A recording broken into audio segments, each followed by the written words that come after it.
आगे के एपिसोड सुनने के लिए हमारे टेलीग्राम चैनल से जुड़ें। वहां इस कहानी के सभी एपिसोड उपलब्ध हैं। ने आखिरकार जोरदार चीखें सुनी। जैसे ही पालतू हमलावर ने यह देखने के लिए अपना सिर उठाया कि किसका आह्वान है, एक किरण जो चमकती हुई आग में घिरा हुआ था पालतू सवार के बगल से धूमकेतु की तरह गुजरा। अग्नि किरण के पीछे चल रही आग की लकीर ने पालतू सवार के नीचे मौजूद हाउस ईगल को प्रभावित किया। उस आदान प्रदान के दौरान हाउस ईगल के कुछ पंख जल गए। जैसे हिरण को बाघ दिखाई देता है, वैसे ही चील भी फायर किरण को देखकर डर गई।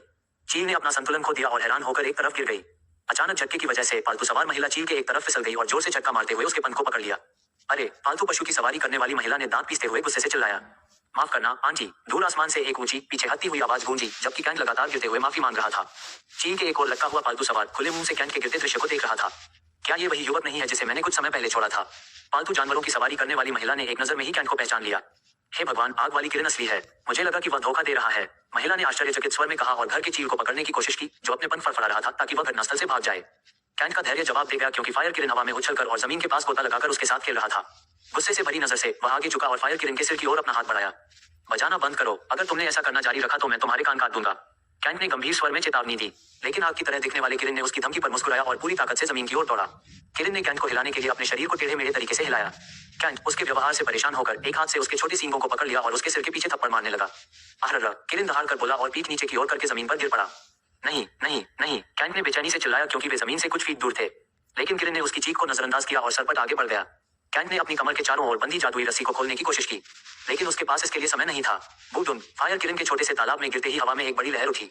शुक्र है कि यह एक उथला तालाब था और कैंट ने जल्दी से जादुई रस्सी खोली और सतह पर आ गया। अग्नि किरण ने पानी में खेलते हुए अलग अलग आवाजें निकालनी शुरू कर दी। बेशक ये तालाब के पानी की ठंडी अनुभूति का आनंद लेते हुए कैंट की दुर्दशा पर हंस रहा है। कैंट ने कंगन के अंदर का खंजर फेंका और फायर किरण के पास जाकर उससे एक हड्डी निकाली। अंडिस्को! जब कैंट तालाब के पानी में अग्नि किरण से झगड़ा करने के लिए तैयार हो रहा था, तब दो महिलाएं बादलों से कैंट को देख रही थीं। दोनों महिलाओं ने चुड़ैल के मुकुट पहने हुए थे और उनकी उंगलियां काली हो गई थी, जो चुड़ैल के जादू पर उनकी महारत को दर्शाता था। लंबी लहराती पूंछ वाले दो काले सांप महिलाओं के पीछे खड़े थे। छठी बहन, क्या ये वही है जिसकी मुझे रक्षा करनी है? सुंदर चेहरे और पीली सफेद भूतिया त्वचा वाली चुड़ैलों में से एक ने अपने बगल में बैठी महिला से सम्मानजनक लहजे में पूछा। हाँ, वह मैडम क्लार्क का बेटा कैंट क्लार्क है। आपको केवल जीवन मरण की स्थितियों में उसकी रक्षा करने की आवश्यकता है। उसके झगड़े या लड़ाई में हस्तक्षेप न करें। युवा स्वामी को अभी भी योद्धा के रूप में विकसित होने की आवश्यकता है, इसलिए हमें उसे प्रयोगशाला चूहा नहीं बनाना चाहिए या उसे संसाधनों से भर देना चाहिए। मैडम क्लार्क को विशेष रूप से आदेश दिया गया था, केवल उसे मरने से बचाने के लिए कार्य करने के लिए। क्या तुम समझती हो? मैडम क्लार्क के लिए काम करने वाली 7 चुड़ैलों में से छठी चुड़ैल ने गंभीर स्वर में पूछा। चिंता मत करो बहन, मुझे अपनी सीमाएं पता हैं, लेकिन मुझे समझ में नहीं आ रहा है कि क्यों न उसे हमारे बेस पर ले जाकर एक पेशेवर योद्धा की तरह प्रशिक्षित किया जाए। मोहिनी, 7वीं चुड़ैल ने संदेह भरे स्वर में पूछा।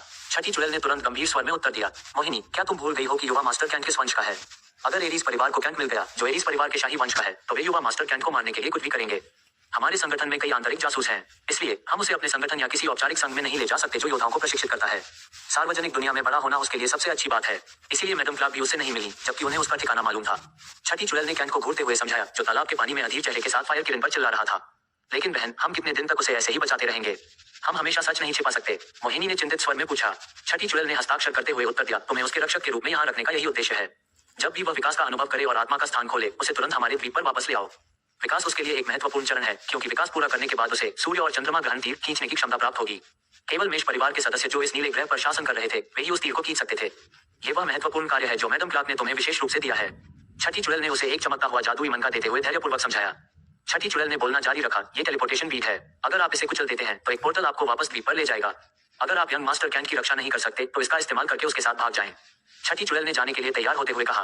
मोहिनी ने चमकता हुआ मनका अपनी हथेलियों में थाम लिया। छठी बहन, मुझे ये काम देने के लिए शुक्रिया। मैडम क्लार्क के एहसान का बदला चुकाने के लिए यह मेरे लिए एक अच्छा मौका है। मैं यंग मास्टर कैंट की जान की बाजी लगाकर रक्षा करूंगी, मोहिनी ने दृढ़ स्वर में उत्तर दिया और छठी चुड़ैल के सामने झुक गई। छठी चुड़ैल ने सिर हिलाकर स्वीकृति दी और अपने पालतू सांप के साथ वहां से चली गई, जो रास्ते में आग उगल रहा था। अगर तुम बेफिक्र होकर जीना चाहते हो, तो अपने रास्ते पर चलो, मैं तुम्हें नहीं रोकूंगा, कैंट ने गंभीरता से कहा और तालाब से बाहर चला गया।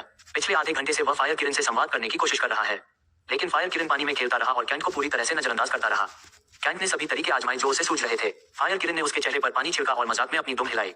किरण के चंचल व्यवहार से तंग आकर कैंट तालाब छोड़कर शहर की ओर चल पड़ा। 7वीं चुड़ैल मोहिनी को समझ में नहीं आया कि क्या हो रहा है। वह उलझन में बुदबुदाते हुए बोली, वह अपने पालतू जानवर को साथ लिए बिना अकेले क्यों घूम रहा है? 5 मिनट चलने के बाद कैंट अपनी हताशा से बाहर आया। उसने एक कांस्य सिक्का निकाला और पालतू टैक्सी का इंतजार करने लगा। जल्द ही एक बूढ़ा आदमी एक हाउस ईगल पर सवार होकर उसके सामने उतरा। उसने कैंट को सिर से पैर तक घूरा, क्योंकि कैंट तालाब के पानी की वजह से पूरी तरह भीगा हुआ था। बूढ़े आदमी की ठंडी निगाहों को नजरअंदाज करते हुए वह पीछे की सीट पर बैठ गया और बोला, कमर्शियल स्ट्रीट, हैंगिंग पल पैलेस। बूढ़े आदमी ने आह भरी और अपने पालतू जानवर को आसमान में ले गया। मोहिनी अपने काले उग्र नाग पर बादलों से कैंट का पीछा करती रही। उसने अग्नि किरण को भी अनदेखा कर दिया, जो अभी भी तालाब के पानी में खेल रही थी। अंडिस्को! लटकते हुए मोती महल के दरवाजे कैंट के लिए अपने आप खुल गए। बूढ़ा पालतू सवार इस दृश्य को बड़े खुले मुंह से देखता रहा। हालांकि महल को सभी तरह की विलासिता, पेंटिंग और विशेष सुविधाओं से सजाया गया था, लेकिन कैंट को अपने नए घर की सराहना करने का मूड नहीं था। वह सीधे स्पा रूम में गया और खुद को गर्म घोल में डुबो दिया। उसने शांत होने और अपने विचारों को नियंत्रित करने की कोशिश की, लेकिन फायर किरण के साथ स्थिति ने उसे शांति से रहने नहीं दिया। कैंट ने जल्दी से नहाकर नए कपड़े पहने। घर में चैन से नहीं रह सकता था, इसलिए उसने पालतू जानवरों की टैक्सी ली और स्कूल चला गया। शिष्यों की आश्चर्यचकित निगाहों को अनदेखा करते हुए वह सीधे प्रशिक्षण मैदान में चले गए। बड़े साहब, मुझे सोलो और चैम्बर की चाबी दे दीजिए, कैंट ने बूढ़े बुजुर्ग से पूछा, जो प्रशिक्षण मैदान के सामने आराम से बैठे थे। मुझे अपना शिष्य टोकन दिखाओ और 15 कांस्य सिक्के जमा करो, बुजुर्ग ने मेज की दराज से एक छोटा सा चाबी का पत्थर उठाते हुए आलस से कहा। कैंट ने अपना छठी कक्षा का मैगस टोकन और 15 कांस्य सिक्के मेज पर रख दिए। पहचान सत्यापित करने और सिक्के एकत्र करने के बाद बूढ़े बुजुर्ग ने एक लाल चाबी वाला पत्थर पास किया। कमरा नंबर 17, बुजुर्ग ने जवाब दिया और तुरंत सोने के लिए अपनी आंखें बंद कर ली। बुजुर्ग के आलसी रवैये को नजरअंदाज करते हुए कैंट कमरा नंबर 17 में पहुंचा और दरवाजा बंद कर लिया। मन प्रकाश किरणों के अलावा वहां कोई और प्रकाश स्रोत नहीं था। कैंट ने अपनी चाची द्वारा भेजा गया निजी पत्र निकाला और अपने शरीर को मजबूत बनाने की प्रक्रिया में जुट गया। अपनी चाची द्वारा भेजी गई 15 सुगंधित औषधीय गोलियों में से एक का सेवन करने के बाद कैंट ने अपनी आंखें बंद कर ली और शक्तिशाली औषधीय ऊर्जा को अपने शरीर में अवशोषित करने पर ध्यान केंद्रित किया। अंडस्को, कैंट की नई रक्षक मोहिनी ने अपने जादू टोने का इस्तेमाल करके खुद को उल्लू में बदल लिया और सिल्वर लीफ शहर का निरीक्षण करना शुरू कर दिया। वह शहर में संभावित खतरों और शक्तिशाली जादूगरों को नोट करने की कोशिश कर रही है। उसका उग्र सांप पालतू एक काले रेशम के कीड़े में बदल गया और उल्लू के पंखों में छिप गया। आधे घंटे के भीतर उसने पूरे शहर का चक्कर लगा लिया और उल्लू के रूप में स्काई परिवार के स्कूल के प्रशिक्षण मैदान पर उतरी। शश, ये बहुत उबाऊ है, उसने कैंट को घूरते हुए कहा, जो आभा कक्ष के अंदर गंभीरता से ध्यान कर रहा था। पंखों में छिपा काला रेशम का कीड़ा अपने मालिक की कमजोर आवाज सुनकर बाहर आ गया। गुरुजी, इन युवा शिष्यों के साथ क्यों नहीं खेलते? वे बहुत अपरिपक्व लगते हैं। अगर आप मुझे एक मौका दें तो मैं आपको देखने के लिए एक अच्छा शो जरूर दूंगा, काले रेशम के कीड़े ने खिलखिलाकर हंसते हुए जवाब दिया। मोहिनी ने अपने पालतू जानवर की आत्मविश्वास भरी आवाज सुनकर उपहास किया। अरे लंबू, दिवास्वप्न देखना बंद करो और ठीक से व्यवहार करो। मैं जानती हूँ कि तुम मेरी पीठ पीछे क्या योजना बना रहे हो। दिखावे के लिए इन छोटे बच्चों को पीटने के बारे में सोचना भी मत। काले रेशम के कीड़े ने दयनीय चेहरा बनाकर कहा, गुरुजी, आपने मेरे अच्छे इरादों को पूरी तरह से गलत समझा है। मैं, काले नाग जाति का शक्तिशाली नेता, ऐसे नीच साधनों के बारे में कैसे सोच सकता हूँ? मोहिनी ने अपना सिर घुमाया और लंबू, उसका काला उग्र सर्प पालतू को एक क्रूर नजर से देखा। अपनी शेखी बघाड़ना बंद करो। अगर तुम्हारे पिता ने जो तुमने अभी कहा उसे सुन लिया तो वह तुम्हें 100 साल के लिए अंधेरे कक्षों में बंद कर देंगे। पिता का नाम सुनते ही लंबू एकदम चुप हो गया। उसके दिमाग में बचपन के बुरे सपने फिर से उभर आए। अगले कुछ घंटों तक मोहिनी उसी मुद्रा में धैर्यपूर्वक बैठी रही और कैंट को देखती रही। शिष्यों के बीच होने वाले छोटे मोटे झगड़ों और स्कूल परिसर में चल रहे गंदे मामलों ने उसका ध्यान अपनी ओर आकर्षित नहीं किया। मैं हमेशा ऐसे ही नहीं रह सकता। मुझे कम से कम युवा मास्टर कैंट की सहायता करने के तरीकों के बारे में तो सोचना ही चाहिए, बिना उनकी आभा साधना में बाधा डाले। मोहिनी अगले 1 घंटे तक गंभीरता से सोचती रही कि वह कैंट की किस प्रकार मदद कर सकती है। मास्टर जी, आप इतनी गंभीरता से क्या सोच रहे हैं? लंबू ने उत्सुकता से पूछा। कुछ खास नहीं, मैं सिर्फ युवा मास्टर कैंट की मदद करना चाहती हूँ, दूसरे तरीकों से, बिना उनकी आभा साधना में बाधा डाले। मोहिनी ने क्षितिज की ओर देखते हुए आलस से जवाब दिया। लंबू के रेशम की चेहरे पर एक बड़ी मुस्कान उभरी। मास्टर, मेरे पास एक शानदार विचार है। लगता है कि फायर किरण युवा मास्टर कैंट की अवज्ञा कर रहा है। क्यों न इसे ठीक से शिक्षित किया जाए और युवा मास्टर का आज्ञाकारी बनाया जाए? लंबू ने गर्व से सुझाव दिया। थोड़ा सोचने के बाद मोहिनी को लगा कि कैंट के लिए फायर किरण को शिक्षित करना वाकई एक अच्छी बात है। ठीक है, यह एक अच्छा विचार लगता है। चलो चलें, मोहिनी ने उड़ान भरने के लिए तैयार होते हुए कहा। मास्टर, मास्टर, लंबू ने जल्दी से पुकारा और मोहिनी को उड़ने से रोक दिया। क्या? मोहिनी ने चिढ़कर पूछा। तुम इतने छोटे से काम पर अपनी ऊर्जा क्यों बर्बाद कर रहे हो? तुम्हारा शक्तिशाली आत्मा ऐसे छोटे कामों में लिप्त नहीं होना चाहिए। चलो मैं तुम्हारा ये छोटा सा काम पूरा कर देता हूँ, लंबू ने अपनी शरारती मुस्कान को छिपाते हुए गंभीर चेहरे से पूछा। हालांकि मोहिनी को पहले से ही पता था कि लंबू फायर किरण के सामने दिखावा करने की योजना बना रहा है, फिर भी मोहिनी ने उसके अनुरोध पर सहमति जताई। ठीक है, इसके साथ नरमी बरतें। मोहिनी की बात सुनकर लंबू की आंखें पटाखों की तरह चमक उठी। बिना एक पल भी गंवाए वह उत्साहित चेहरे के साथ आसमान में उड़ गया। लंबू के जाने के बाद मोहिनी स्कूल की छत पर अकेली बैठी कैंट को घूर रही थी। दूसरी ओर कैंट ने अपनी चाची द्वारा भेजी गई शरीर को मजबूत करने वाली गोलियों से औषधीय शक्ति को अवशोषित करने के बाद अपने शरीर में एक दृश्य परिवर्तन महसूस किया। कैंट को लगा कि उसकी त्वचा सख्त हो जाएगी और उसमें खुरदरापन आ जाएगा, लेकिन उसकी त्वचा बहुत चिकनी हो गई, जिसमें दूधिया सफेद चमक आ गई। आभा कक्ष को छोड़ने के बजाय उन्होंने 8वें मैगस चक्र कक्षों को समेकित करना शुरू कर दिया। प्रतियोगिता के लिए केवल 5 दिन बचे हैं। मुझे जल्दी से जल्दी तीरंदाजी सीखनी चाहिए और अच्छी तकनीक के साथ कम से कम अपने प्रतिद्वंदियों को कड़ी टक्कर देनी चाहिए, कैंट ने दृढ़ स्वर में कहा। लंबू मोहिनी का पालतू अग्निसर्प महिला किरण को खोजने के लिए तालाब क्षेत्र की ओर दौड़ा, लेकिन आकाश मार्ग के बीच में तालाब तक पहुंचने से पहले ही लंबू ने अग्नि किरण को देख लिया। किरण युवा मास्टर की ओर जा रहा है। क्या इसका मतलब है कि मैंने इस छोटे बच्चे को सबक सिखाने का मौका खो दिया? लंबू ने फायर किरण को घूरते हुए कहा, जो कैंट की दिशा में तेजी से बढ़ रहा था। नहीं, मुझे इस छोटी सी बिल्ली को सबक सिखाना होगा। लंबू ने पूरी गति से फायर किरण की ओर भागने से पहले बड़बड़ाया। लंबू, जो एक विकसित प्राणी है, आसानी से फायर किरण तक पहुंच गया और बुटलेगटन के साथ उसके सामने खड़ा हो गया। अपने सामने काली छाया को देखकर अग्नि किरण अचानक रुक गई। लंबू को अलग अलग नजरों से देखने के बाद उसने एक साइड का रास्ता लिया और आगे की ओर भागने लगी, लेकिन लंबू ने फिर से उसका रास्ता रोक दिया। रुक जा, बिल्ली के बच्चे, तू मुझसे बच नहीं सकता, लंबू ने वीर मुद्रा में खड़े होकर गर्व से कहा। अग्नि किरण ने बिना कुछ कहे लंबू को घूर कर देखा। मैं तुम्हें युवा मालिक कैंट की अनदेखी करने के लिए सबक सिखाने आया हूँ। अब से तुम्हें एक आज्ञाकारी गुलाम की तरह युवा मालिक की सेवा करनी चाहिए, अगर नहीं तो मैं तुम्हें हर दिन पीटूंगा। लंबू ने शरारती मुस्कान के साथ घोषणा की, लेकिन अग्नि किरण उसकी धमकी पर हंसा और उपहासात्मक अंदाज में अपनी पूंछ हिलाई। उसके कृत्य से क्रोधित होकर लंबू ने अपनी पूंछ बढ़ाई और फायर किरण के बर्फ जैसे सफेद नितंब पर थप्पड़ मारा। आहर! अग्नि किरण दर्द से दहाड़ उठी और लंबू से बचने के लिए भाग गई। हाँ, तुम छोटे बिल्ली के बच्चे हो, तुम एक विकसित प्राणी से बच नहीं सकते, लंबू ने जोर से हंसते हुए कहा और फायर किरण के पीछे भागकर उसकी गांड पर थप्पड़ मारा। समय तेजी से बीत गया, सूरज क्षितिज से दूर जा चुका था, लगभग सभी शिष्य स्कूल छोड़कर चले गए। आभा कक्षों के प्रभारी बुजुर्ग आखिरकार अपनी नींद से जागे। रात हो चुकी है, उस युवक ने अभी तक चाबी क्यों नहीं लौटाई, या वह चाबी दिए बिना ही चला गया है। बुजुर्ग नींद में बुदबुदाए और कमरा नंबर 17 में कैंट की जांच करने चले गए। जब तक बुजुर्ग पहुंचे, कमरा अभी भी बंद था और दरवाजे पर एक साइन लगा हुआ था कि कोई मौजूद नहीं है। झुंझलाहट भरी आह भरते हुए बुजुर्ग ने जल्दी से दरवाजा खटखटाया। कैंट, जो आर्किन टॉम के 99 तीरों को जड़ने में डूबा हुआ था, दस्तक सुनकर जल्दी से उठ गया। उसने अपने कपड़े ठीक किए और किताब को अपने कंगन के अंदर रखकर दरवाजा खोला। कैंट को देखकर बुजुर्ग अधीरता से चिल्लाया, रात हो चुकी है, आभा कक्ष केवल स्कूल के समय ही काम करते हैं, तुम क्या कर रहे हो? बुजुर्ग ने अपनी बात पूरी करने से पहले ही अचानक रुककर कैंट के चेहरे को बड़ी बड़ी आंखों से देखा। क्या तुम्हारे चेहरे को क्या हो गया? बुजुर्ग हकलाते हुए बोले। कैंट, जिसने पहले ही कांच के गोले में अपना चेहरा देख लिया था, समझ गया कि बुजुर्ग अपनी नई बेदाग त्वचा के कारण आश्चर्यचकित है। मैं हमेशा ऐसे ही बड़ों की तरह रहता हूँ, क्या कुछ गड़बड़ है? कैंट ने सहज स्वर में पूछा। बुजुर्ग को समझ में नहीं आया कि क्या कहें। इससे पहले कि वह कोई निष्कर्ष निकाल पाते, कैंट ने लाल चाबी का पत्थर बुजुर्ग के हाथों में रख दिया और आभा कक्ष से बाहर निकल गया। मोहिनी भी आसमान से कैंट को देख रही है। युवा गुरु शरीर को मजबूत बनाने वाले सूत्र का अभ्यास कर रहे होंगे। उसने अपना रूप उल्लू से बदलकर सामान्य महिला चुड़ैल का रूप लेते हुए कहा। लंबू, जो किरण को व्यवहार सिखाकर पहले ही उतर चुका था, उसने तोते का रूप धारण कर लिया और मोहिनी के कंधे पर आराम करने लगा। आर्किन टॉम में वर्णित तकनीकों के बारे में सोचते हुए कैंट स्कूल के गेट की ओर चला गया। जैसे ही वह स्कूल के प्रवेश द्वार पर पहुंचा, उसने फायर किरण को देखा, जो अपना सिर नीचे करके खड़ी थी। शुक्र है कि सभी शिष्य स्कूल से चले गए हैं, अन्यथा फायर किरण की खबर अब तक जंगल की आग की तरह फैल चुकी होती। जैसे ही कैंट फायर किरण के पास पहुंचा, उसने अपने अगले पैर नीचे मोड़ लिया और सम्मानपूर्वक झुक गई। कैंट को उसकी हरकत देखकर आश्चर्य हुआ, लेकिन उसने उसकी बात अनसुनी कर दी और पालतू जानवरों के स्टैंड की ओर चल दिया। अग्नि किरण ने आज्ञाकारी ढंग से उसका पीछा किया और अलग अलग आवाजें निकालकर उसे बुलाने की कोशिश की, लेकिन कैंट ने उसे अनदेखा कर दिया, जैसे उसने तालाब के पानी में किया था। मोहिनी के कंधे पर आराम कर रहा लंबू गर्व से बोला, मास्टर, क्या अब आप मेरी बात पर विश्वास करते हैं? मैंने वाकई महिला किरण को एक अच्छा सबक सिखाया है। मोहिनी ने लंबू की शेखी पकड़ते हुए कहा। तो फिर किरण की पीठ लाल क्यों हो गई? क्या तुमने कोई गैरकानूनी काम किया था? मोहिनी ने गुस्से से पूछा। लंबू उसके आरोप सुनकर चेप गया। क्या? नहीं, मैं शक्तिशाली अग्नि सर, ऐसा कैसे कर सकता हूँ? तुम निर्दोष पर आरोप लगा रही हो, लंबू रोते हुए चेहरे से बोला। इस बीच कैंट अंततः अग्नि किरण को देखने के लिए पीछे मुड़ा, जो उसका ध्यान आकर्षित करने के लिए सभी प्रकार की आवाजें निकाल रहा था। क्या तुम मेरे पास क्यों आए? क्या तुम एक चिंतामुक्त जीवन नहीं जीना चाहते? कैंट ने फायर किरण का सामना करते हुए चिढ़कर कहा। उसने कैंट से कुछ कहने की कोशिश की और कैंट को घूरते हुए उसकी आंखों में आंसू भर आए। भले ही किरण जन्म से एक आत्मा है, लेकिन वह अभी भी बचकानी मानसिकता वाली अपरिपक्व है। कैंट की आंखों में आंसू देखकर उसका गुस्सा गायब हो गया। अगले ही पल उसने फायर किरण का काला याल देखा, जो पहले बेबी पिंक रंग का हुआ करता था। वह जल्दी से आगे बढ़ा और उसके चेहरे को छुआ। तुम्हें क्या हुआ? क्या किसी ने तुम्हें चोट पहुंचाई? कैंट ने उसकी पीठ को सहलाते हुए पूछा। महिला किरण ने अपना सिर कैंट के कंधे पर टिका दिया और कुछ हल्की हल्की आवाजें निकालने लगी। हालांकि कैंट को समझ नहीं आया कि वह क्या कह रही है, लेकिन उसने उसके दिल में दुख जरूर महसूस किया। किरण कैंट से माफी मांगने की कोशिश कर रही थी, लेकिन वह समझ नहीं पाया कि वह क्या कह रही है। सब ठीक है, रोना बंद करो, कैंट ने हंसते हुए कहा, जब महिला किरण ने उसकी त्वचा चाटना शुरू किया। रुको, तुम्हें भूख लगी होगी, मैं तुम्हारे लिए अच्छा खाना लाऊंगा, कैंट ने उसे दूर धकेलते हुए कहा। उसने आकाश के माध्यम से रिया को बुलाया ताकि वह महिला किरण को भोजन कराने के लिए एक अच्छी जगह ढूंढ सके। युवा मास्टर कैंट कमर्शियल स्ट्रीट में सनशाइन पेट स्टोर में सभी प्रकार के पालतू जानवरों के भोजन उपलब्ध हैं। इसके अलावा वे पालतू जानवरों की सजावट भी करेंगे। डिस्काउंट कार्ड का उपयोग करना न भूलें। रिया ने अपने कपड़ों को गहरी दरार को ढकने के लिए ठीक करते हुए विनम्र स्वर में उत्तर दिया। कैंट ने स्काई वॉल्क के जरिए धन्यवाद कहा और फोन काट दिया। चलो चलें, तुम्हारा फूड स्टोर हमारे नए घर के बहुत नजदीक लगता है, कैंट ने उसके अयाल को छूते हुए कहा। उसके शब्द सुनते ही महिला किरण ने अपने अगले पैर नीचे मोड़े और कैंट को उसकी पीठ पर बैठने का इशारा किया।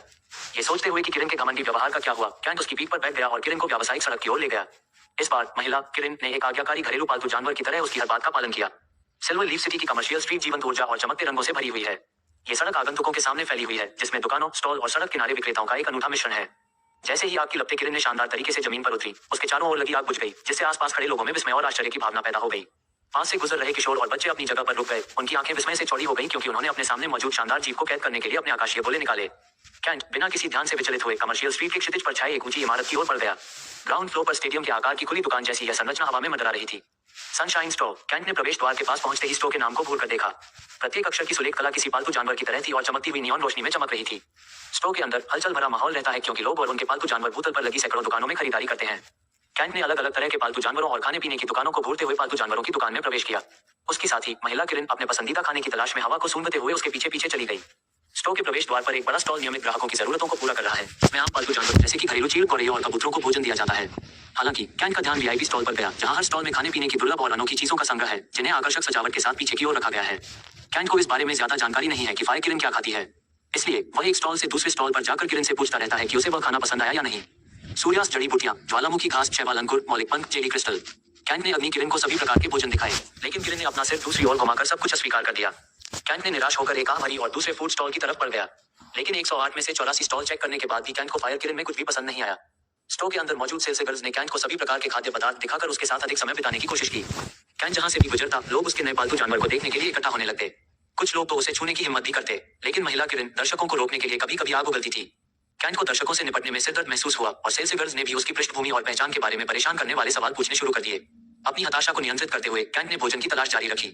जैसे ही वह अपने कंगन में फायर किरण डालने की इच्छा महसूस कर रहा था, कैंट ने अपनी पीठ के पीछे से एक कोमल स्त्री आवाज सुनी। युवा स्वामी कैंट, क्या आपका पालतू जंगली किरण है? सुंदर सफेद कपड़े और उससे मेल खाते हुए सुरुचिपूर्ण आभूषण पहने एक महिला ने कैंट से सम्मानपूर्ण स्वर में पूछा। कैंट ने तुरंत ही अपने सामने खड़ी उस खूबसूरत लड़की को पहचान लिया। वह लूसी ग्रे है, ग्रे परिवार की वारिस। डूबते हुए बच्चे की तरह जो लकड़ी का टुकड़ा पकड़ लेता है, कैंट जल्दी से लूसी की ओर बढ़ा। हाँ, क्या तुम्हें पता है कि वाइल्ड किरण को किस तरह का खाना पसंद है? कैंट ने लूसी के खूबसूरत चेहरे को घूरते हुए पूछा, जो नियॉन लाइट की छाया में चमक रहा था। वह उसके सवाल पर मुस्कुराई और बोली, मेरे पीछे आओ, मुझे पता है कि तुम्हारे पालतू जानवर के लिए अच्छा खाना कहाँ मिलेगा। जब लूसी बोल रही थी, कैंट मंत्रमुग्ध होकर उसके गुलाबी होठों को देख रहा था और एक बिल्ली के बच्चे की तरह उसके पीछे पीछे चल रहा था। बड़ी भीड़ से बाहर आने के बाद लूसी ने अपने व्हाइट स्वान पर सवार होकर कैंट को अपने पीछे आने का इशारा किया। कैंट अपनी आग के साथ उसके बगल में उड़कर सनशाइन स्टोर की 13वीं मंजिल पर पहुंच गया। युवा मास्टर कैंट, मैं विनम्रतापूर्वक आपका सनशाइन स्टोर में स्वागत करती हूँ। मुझे बताइए, आप अपने पालतू जानवर के लिए किस तरह का भोजन खरीदना चाहते हैं? लूसी ग्रे ने अपनी प्रसन्न मुस्कान व्यक्त करते हुए पूछा। कैंट को उसके बदलते रवैये को देखकर आश्चर्य हुआ। मिस लूसी, क्या ये स्टोव भी आपके परिवार का है? कैंट ने 13वीं मंजिल पर अलग अलग कंटेनरों में रखे खाने के सामान को देखते हुए पूछा। हाँ, युवा मास्टर कैंट, आमतौर पर मैं यहाँ ज्यादातर समय बिताती हूँ क्योंकि मुझे विभिन्न प्रकार के पालतू जानवरों को देखना और आपातकालीन स्थितियों में उनका इलाज करना पसंद है। लूसी ने आगे चलते हुए जवाब दिया और कैंट उसके पीछे पीछे चला गया। कैंट ने लूसी की लंबी लंबी टांगों को घूरने से बचने की कोशिश की क्योंकि इतनी नजदीक से उसकी हर हरकत देखना सांसों को रोक देने वाला था। सुशी लूसी, मुझे यंग मास्टर मत कहो, मैं बहुत विदेशी महसूस करता हूँ। कैंट ने सहजता से पेश आते हुए जवाब दिया। तो फिर तुम्हें भी अब से मुझे मिस कहना बंद कर देना चाहिए। लूसी ने धीरे से मुस्कुराते हुए कहा, पहले मुझे बताओ, तुम्हें अपने पालतू जानवर के लिए किस तरह के भोजन की जरूरत है? उसने फायर किरण के पास जाने से पहले पूछा, जो कैंट के पीछे छिपा हुआ था। मुझे ये भी नहीं पता कि फायर किरण किस तरह का खाना खाता है। मुझे इस मामले में आपकी मदद की बहुत जरूरत है। कैंट ने लूसी की ओर देखते हुए कहा, जो उसके पालतू जानवर के पास जाने की कोशिश कर रही थी। लेकिन किसी अजीब कारण से फायर किरण लूसी से दूर चला गया और कैंट के पीछे छिप गया। ऐसा लगता है कि तुम्हारी किरण मुझे पसंद नहीं करती, लूसी ने कहा और उसने किरण को छूने से मना कर दिया। कृपया इसके व्यवहार पर ध्यान न दें। मुझे ये किरण सुबह ही मिला है और इसे हमारे वातावरण के अनुकूल होने में अभी भी समय लगेगा। कैंट ने अजीब सी हंसी के साथ जवाब दिया। तो कम से कम आपको अपने पालतू जानवर को मेरी बात मानने का आदेश देना चाहिए। मैं उसकी उम्र और स्वास्थ्य की स्थिति का आकलन करने के लिए उसके शरीर की जांच करना चाहती हूँ। अगर आप नहीं चाहते कि मैं ऐसा करूँ तो कोई बात नहीं, लूसी ने कैंट से प्रसन्नतापूर्वक पूछा क्योंकि उसे फायर किरण बहुत पसंद थी और वह उसे छूना चाहती थी। कैंट ने अजीब सी हंसी के साथ अपना सिर रगड़ा। माफ करना लूसी, मैं यह नहीं कर सकता, कैंट ने असहाय मुस्कान के साथ जवाब दिया। क्यों, आपको ये पसंद नहीं कि कोई आपके पालतू जानवर को छुए? लूसी ने उलझन भरी नजर से पूछा। ऐसा नहीं है, मेरा इसके व्यवहार पर पूर्ण नियंत्रण नहीं है क्योंकि यह मेरे साथ रक्त संबंध के माध्यम से जुड़ा हुआ नहीं है। इसने मुझे बस अपना स्वामी मान लिया है, कैंट ने फायर किरण को नियंत्रित करते हुए उत्तर दिया, जो उसकी पीठ पर अपना सिर रगड़ रहा था। क्या, लूसी ने चौंकते हुए कहा क्योंकि उसे विश्वास नहीं हो रहा था कि कैंट ने अभी क्या कहा। क्या, कैंट का जवाब सुनकर लूसी अचानक चिल्लाई, क्या तुमने कहा कि किरण ने तुम्हें अपना स्वामी मान लिया है? लूसी ने कैंट को सिर से पैर तक देखते हुए आश्चर्य भरे स्वर में पूछा। कैंट ने अजीब ढंग से सिर हिलाया और उसके आश्चर्यचकित चेहरे को घूरने लगा। लूसी को कैंट की बात पर यकीन करने में थोड़ा समय लगा। जंगली जानवर सिर्फ शुद्ध हृदय वाले लोगों को ही अपना स्वामी मानते हैं। क्या इसका मतलब है? लूसी ने कैंट को घूरते हुए सोचा कि उसने उससे कितने आश्चर्य छिपाए थे। लूसी, क्या तुम किरण के लिए खाना ला सकती हो? लगता है कि वह बहुत भूखा है, कैंट ने पूछा, जबकि आग में जलती किरण तरह तरह की आवाजें निकालने लगी। माफ करना, यह मेरी गलती थी। लूसी अपने विचारों से बाहर आई, जल्दी से आगे बढ़ी और कमरे में विभिन्न बर्तनों से विभिन्न प्रकार के भोजन को चुनना शुरू कर दिया। कैंट, आध्यात्मिक जानवर केवल ताजा भोजन खाते हैं। भूतल पर संसाधित और संरक्षित भोजन है। यही कारण है कि आपको अपने पालतू जानवर के लिए कोई उपयुक्त भोजन नहीं मिला। अगली बार से अगर आपको अपने किरण को खिलाने की जरूरत है तो सीधे मुझसे संपर्क करें। लूसी ने 20 से अधिक कटोरों में भोजन इकट्ठा करते हुए और उन्हें 13वीं मंजिल के केंद्र में एक लंबी मेज पर रखते हुए कहा। ओह, मुझे सच में इस बारे में नहीं पता। मदद के लिए शुक्रिया लूसी, अगर तुम न होती तो मुझे इस छोटी सी चीज को खिलाने में बहुत परेशानी होती। कैंट ने कटोरे उठाने में उसकी मदद करते हुए कहा। अग्निकिरण ने पहले ही भोजन के कटोरे पर हमला शुरू कर दिया था क्योंकि ताजा सुगंधित गंध ने उसे भोजन के स्रोत की ओर खींच लिया था। इस कमरे में सभी कंटेनरों पर जादुई घेरे लगे हुए हैं, इसलिए भोजन पूरे साल ताजा रहेगा। मुझे लगता है कि कीमत आपके लिए कोई समस्या नहीं है क्योंकि आपके पालतू जानवर की कीमत ही बहुत ज्यादा है। लूसी ने कैंट के साथ आगे बढ़ते हुए खिलखिलाते हुए कहा। ये जानने के बाद कि कैंट का दिल अच्छा है, वह कैंट के साथ अधिक मित्रवत हो गई और बिना किसी हिचकिचाहट के उसकी संगति स्वीकार कर ली। कैंट ने उसकी बात पर हंसते हुए कहा, जब तक तुम मेरे पालतू जानवर को अच्छा खाना खिलाती रहोगी, मुझे तुम्हें दुगना दाम देने में कोई आपत्ति नहीं होगी, लेकिन तुम्हें हर बार खुद आकर खाना परोसना चाहिए। कैंट ने उसके हाथों से खाने का कटोरा लेने से पहले मजाक में कहा। हर बार जब वह उसके कोमल हाथों को छूता तो कैंट को एक असामान्य अनुभूति होती और उसका मन उसे और अधिक चाहता। तो फिर यह सौदा हो गया। सेवा शुल्क दोगुना करने के लिए मुझे दोष मत दो, लूसी ने खिलखिलाकर हंसते हुए जवाब दिया और कैंट के हाथों में खाने का आखिरी कटोरा रख दिया। कैंट ने मुस्कुराते हुए पूछा, वैसे क्या आप मुझे इन खाद्य पदार्थों के बारे में बता सकते हैं? हो सकता है कि भविष्य में ये मेरे लिए मददगार साबित हो। लूसी ने अपना माथा छूते हुए आह भरी और बोली, मेरे दिमाग को क्या हुआ? मैंने खाना चुनते समय तुम्हें ये बात बताई होगी। वह काफी देर तक केंद्रीय मेज के सामने झुकी और उंगली से इशारा करते हुए खाद्य पदार्थों के बारे में बताने लगी। करीब आओ, सबसे पहले हमारे पास सूर्य चमक क्रिस्टल हैं। ये हमारे अग्निकिरण के लिए दैनिक पूरक की तरह हैं, जो इसकी उग्र ऊर्जा को बढ़ाने के लिए आवश्यक पोषक तत्व प्रदान करते हैं। कैंट ने ध्यान से सिर हिलाया, उसकी आंखें क्रिस्टल जैसे मुलायम लाल फलों को दिलचस्पी से देख रही थीं। क्या ये ज्वाला फल हैं? उसने अन्य प्रसादों के बीच रखे ज्वलंत नारंगी फलों की ओर इशारा करते हुए पूछा, जिसके बारे में वह थिया से स्कूल में मिली शिक्षा के माध्यम से जानता था। फ्लेम फ्रूट्स, लूसी ने मुस्कुराते हुए कहा। वे फायर किरण के पसंदीदा व्यंजन हैं, जो स्वाद और जीवन शक्ति से भरपूर हैं। इसके बाद हमारे पास मैग्मा रूट्स हैं जो प्राकृतिक आभा की शक्ति से भरपूर हैं और इन्फर्नो जेली एक मीठा मीठा नाश्ता जो मुंह में पिघल जाता है। लूसी ने हर चीज का विस्तार से वर्णन करना जारी रखा। कैंट ने ध्यान से सुना, हर शब्द को आत्मसात किया। उसने दुर्लभ औषधीय जड़ी बूटियों, सुगंधित मसालों और शरीर को मजबूत बनाने वाले और पौष्टिक खाद्य पदार्थों के बारे में अपने मन में नोट्स बनाए जो निश्चित रूप से उसके राजसी साथी को लाभ पहुंचाएंगे। इस बीच अग्निकिरण ने अपने सामने रखे व्यंजनों की प्रचुरता को महसूस करते हुए उन्हें उत्सुकता से चबाना शुरू कर दिया तथा प्रत्येक कौर का स्वाद लेते हुए प्रसन्नतापूर्वक चबाने जैसी आवाजें निकालने लगा। कभी कभी वह कोई विशेष रूप से आकर्षक टुकड़ा तोड़कर कैंट को दे देती। ये सराहना का एक संकेत था जिससे उसका दिल खुश हो जाता था। ऐसा लगता है कि फायर किरण वास्तव में तुमसे प्यार करता है, लूसी ने मुस्कुराते हुए कहा। उसकी आंखें खुशी से चमक रही थीं। कैंट तालाब के पानी में गिरने के दृश्य को याद करके अजीब तरह से मुस्कुराया। इस बीच बादलों में लंबू सनशाइन पेट स्टोर में उपलब्ध स्वादिष्ट खाद्य पदार्थों को देखकर लार टपकाता है।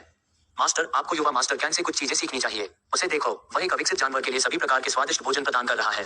लंबू ने फायर किरण के भोजन के कटोरे को घूरते हुए कहा। मोहिनी ने उसकी बात पर मुस्कुराते हुए कहा, अगर तुम बकवास करोगे तो मैं तुम्हें लावा घोंघे और रात जैसे शैवाल भी नहीं खिलाऊंगी, इसलिए बकवास करना बंद करो। लंबू ने तुरंत अपना मुंह बंद कर लिया क्योंकि वह जानता था कि मोहिनी जब परेशान होती है तो कितनी क्रूर हो जाती है। अंडिस्को सनशाइन पालतू जानवरों की दुकान की 13वीं मंजिल पर वापस। जबकि अग्निकिरण ज्वाला फल खाने में व्यस्त है, कैंट ने लूसी को किरण को नजदीक से देखने में मदद की। अग्निकिरण अभी भी लूसी से बच रही थी। कैंट ने उसका हाथ पकड़ लिया और उसे अग्निकिरण के याल को छूने दिया। अग्निकिरण के गर्म शरीर को छूते हुए लूसी के होठों पर एक उत्साहित मुस्कान खेली। दूसरी ओर कैंट को लूसी का हाथ पकड़ते समय एक अजीब सी अनुभूति हुई। लूसी फायर किरण को करीब से देख रही थी जबकि कैंट बिना पलक झपकाए उसके उत्सुक चेहरे को देख रहा था। उसके लिए उग्र हार्मोनों को नियंत्रित करना बहुत कठिन हो गया और कैंट ने उसके हाथों को और भी कसकर पकड़ लिया। कैंट, किरण के शरीर पर कुछ ताजा घाव हैं। मैं तुम्हारे खाने में कुछ स्पिरिट पोषण मिला दूंगी। जब तुम अगली बार उसे खाना खिलाओ तो खाने में वो पोषण मिला देना, लूसी ने किरण के घावों को करीब से देखते हुए कहा जो उसे पकड़ने के दौरान हुए थे। बहुत बहुत धन्यवाद। वैसे किरण का याल पहले गुलाबी हुआ करता था लेकिन अब ये काला हो गया है, क्या कोई खास कारण है? कैंट ने उसके हाथ पर अपनी पकड़ बनाए रखते हुए पूछा। लूसी ने ध्यान से देखा और जवाब दिया, इस बारे में चिंता मत करो, यह एक अस्थायी प्रभाव है, माने जल्द ही सामान्य रंग में बदल जाएगा। वैसे आपको किरण में कुछ सुरक्षात्मक उपकरण जोड़ने चाहिए। और क्या आप अपने पालतू जानवर के लिए किसी सजावट के बारे में सोचते हैं? लूसी ने कैंट का सामना करते हुए पूछा। रुको, ग्रेट मेगास्पेस स्टोर ने मुझे पालतू जानवरों की सजावट के लिए ये डिस्काउंट कार्ड दिया है, क्या यह उपयोगी है? कैंट ने लूसी के हाथ में काला कार्ड देते हुए पूछा। लूसी ने डिस्काउंट कार्ड पर एक नजर डाली और जवाब दिया, यह अन्य पालतू जानवरों के मामले में उपयोगी है, लेकिन इस आग किरण के लिए नहीं। लूसी ने निराश स्वर में उत्तर दिया। क्या मतलब है तुम्हारा? कैंट ने प्रश्नवाचक दृष्टि से पूछा। माफ करें, लेकिन मेरे पालतू जानवरों की दुकान में फायर किरण से संबंधित कोई सजावटी आभूषण या सुरक्षात्मक सामान नहीं है। न केवल मेरी दुकान बल्कि सिल्वर लीफ सिटी की सभी दुकानों में ये सामान नहीं होंगे। लूसी ने कैंट को डिस्काउंट कार्ड वापस देते हुए जवाब दिया। क्यों? कैंट ने उत्सुकता से पूछा। क्योंकि सिल्वर लीफ सिटी सिर्फ एक 3 स्तरीय शहर है और यहाँ बहुत से लोग जंगली श्रेणी के पालतू जानवर नहीं खरीदते हैं। अगर आप अपनी आग को सजाना चाहते हैं किरण, तो आपको राजधानी शहर गोल्डन बैम्बू सिटी या किसी भी टियर एक शहर में जाने की जरूरत हो सकती है। लूसी ने कैंट के चेहरे को दिलचस्प ढंग से घूरते हुए जवाब दिया। कैंट ने उसका जवाब सुनकर निराशा से आह भरी। टायर 1 शहर यहाँ से 500 मील से भी ज्यादा दूर है। जहां तक राजधानी शहर की बात है, कैंट ने बात करना बंद कर दिया क्योंकि राजधानी शहर सिल्वर लीफ टाउन से बहुत दूर है। कैंट, अगर तुम सच में अपने फायर किरण के लिए सुरक्षात्मक उपकरण खरीदना चाहते हो तो मेरे पास तुम्हारे लिए एक सुझाव है। लूसी रुकी और कैंट की प्रतिक्रिया की प्रतीक्षा करने लगी। यह क्या है? कैंट ने उसकी गहरी उत्तम दर्जे की रुको, ग्रेट मेगास्पेस स्टोर ने मुझे पालतू जानवरों की सजावट के लिए ये डिस्काउंट कार्ड दिया है, क्या यह उपयोगी है? कैंट ने लूसी के हाथ में काला कार्ड देते हुए पूछा। लूसी ने डिस्काउंट कार्ड पर एक नजर डाली और जवाब दिया, यह अन्य पालतू जानवरों के मामले में उपयोगी है, लेकिन इस आग किरण के लिए नहीं। लूसी ने निराश स्वर में उत्तर दिया। क्या मतलब है तुम्हारा? कैंट ने प्रश्नवाचक दृष्टि से पूछा। माफ करें, लेकिन मेरे पालतू जानवरों की दुकान में फायर किरण से संबंधित कोई सजावटी आभूषण या सुरक्षात्मक सामान नहीं है। न केवल मेरी दुकान बल्कि सिल्वर लीफ सिटी की सभी दुकानों में ये सामान नहीं होंगे। लूसी ने कैंट को डिस्काउंट कार्ड वापस देते हुए जवाब दिया। क्यों? कैंट ने उत्सुकता से पूछा। क्योंकि सिल्वर लीफ सिटी सिर्फ एक 3 स्तरीय शहर है और यहाँ बहुत से लोग जंगली श्रेणी के पालतू जानवर नहीं खरीदते हैं।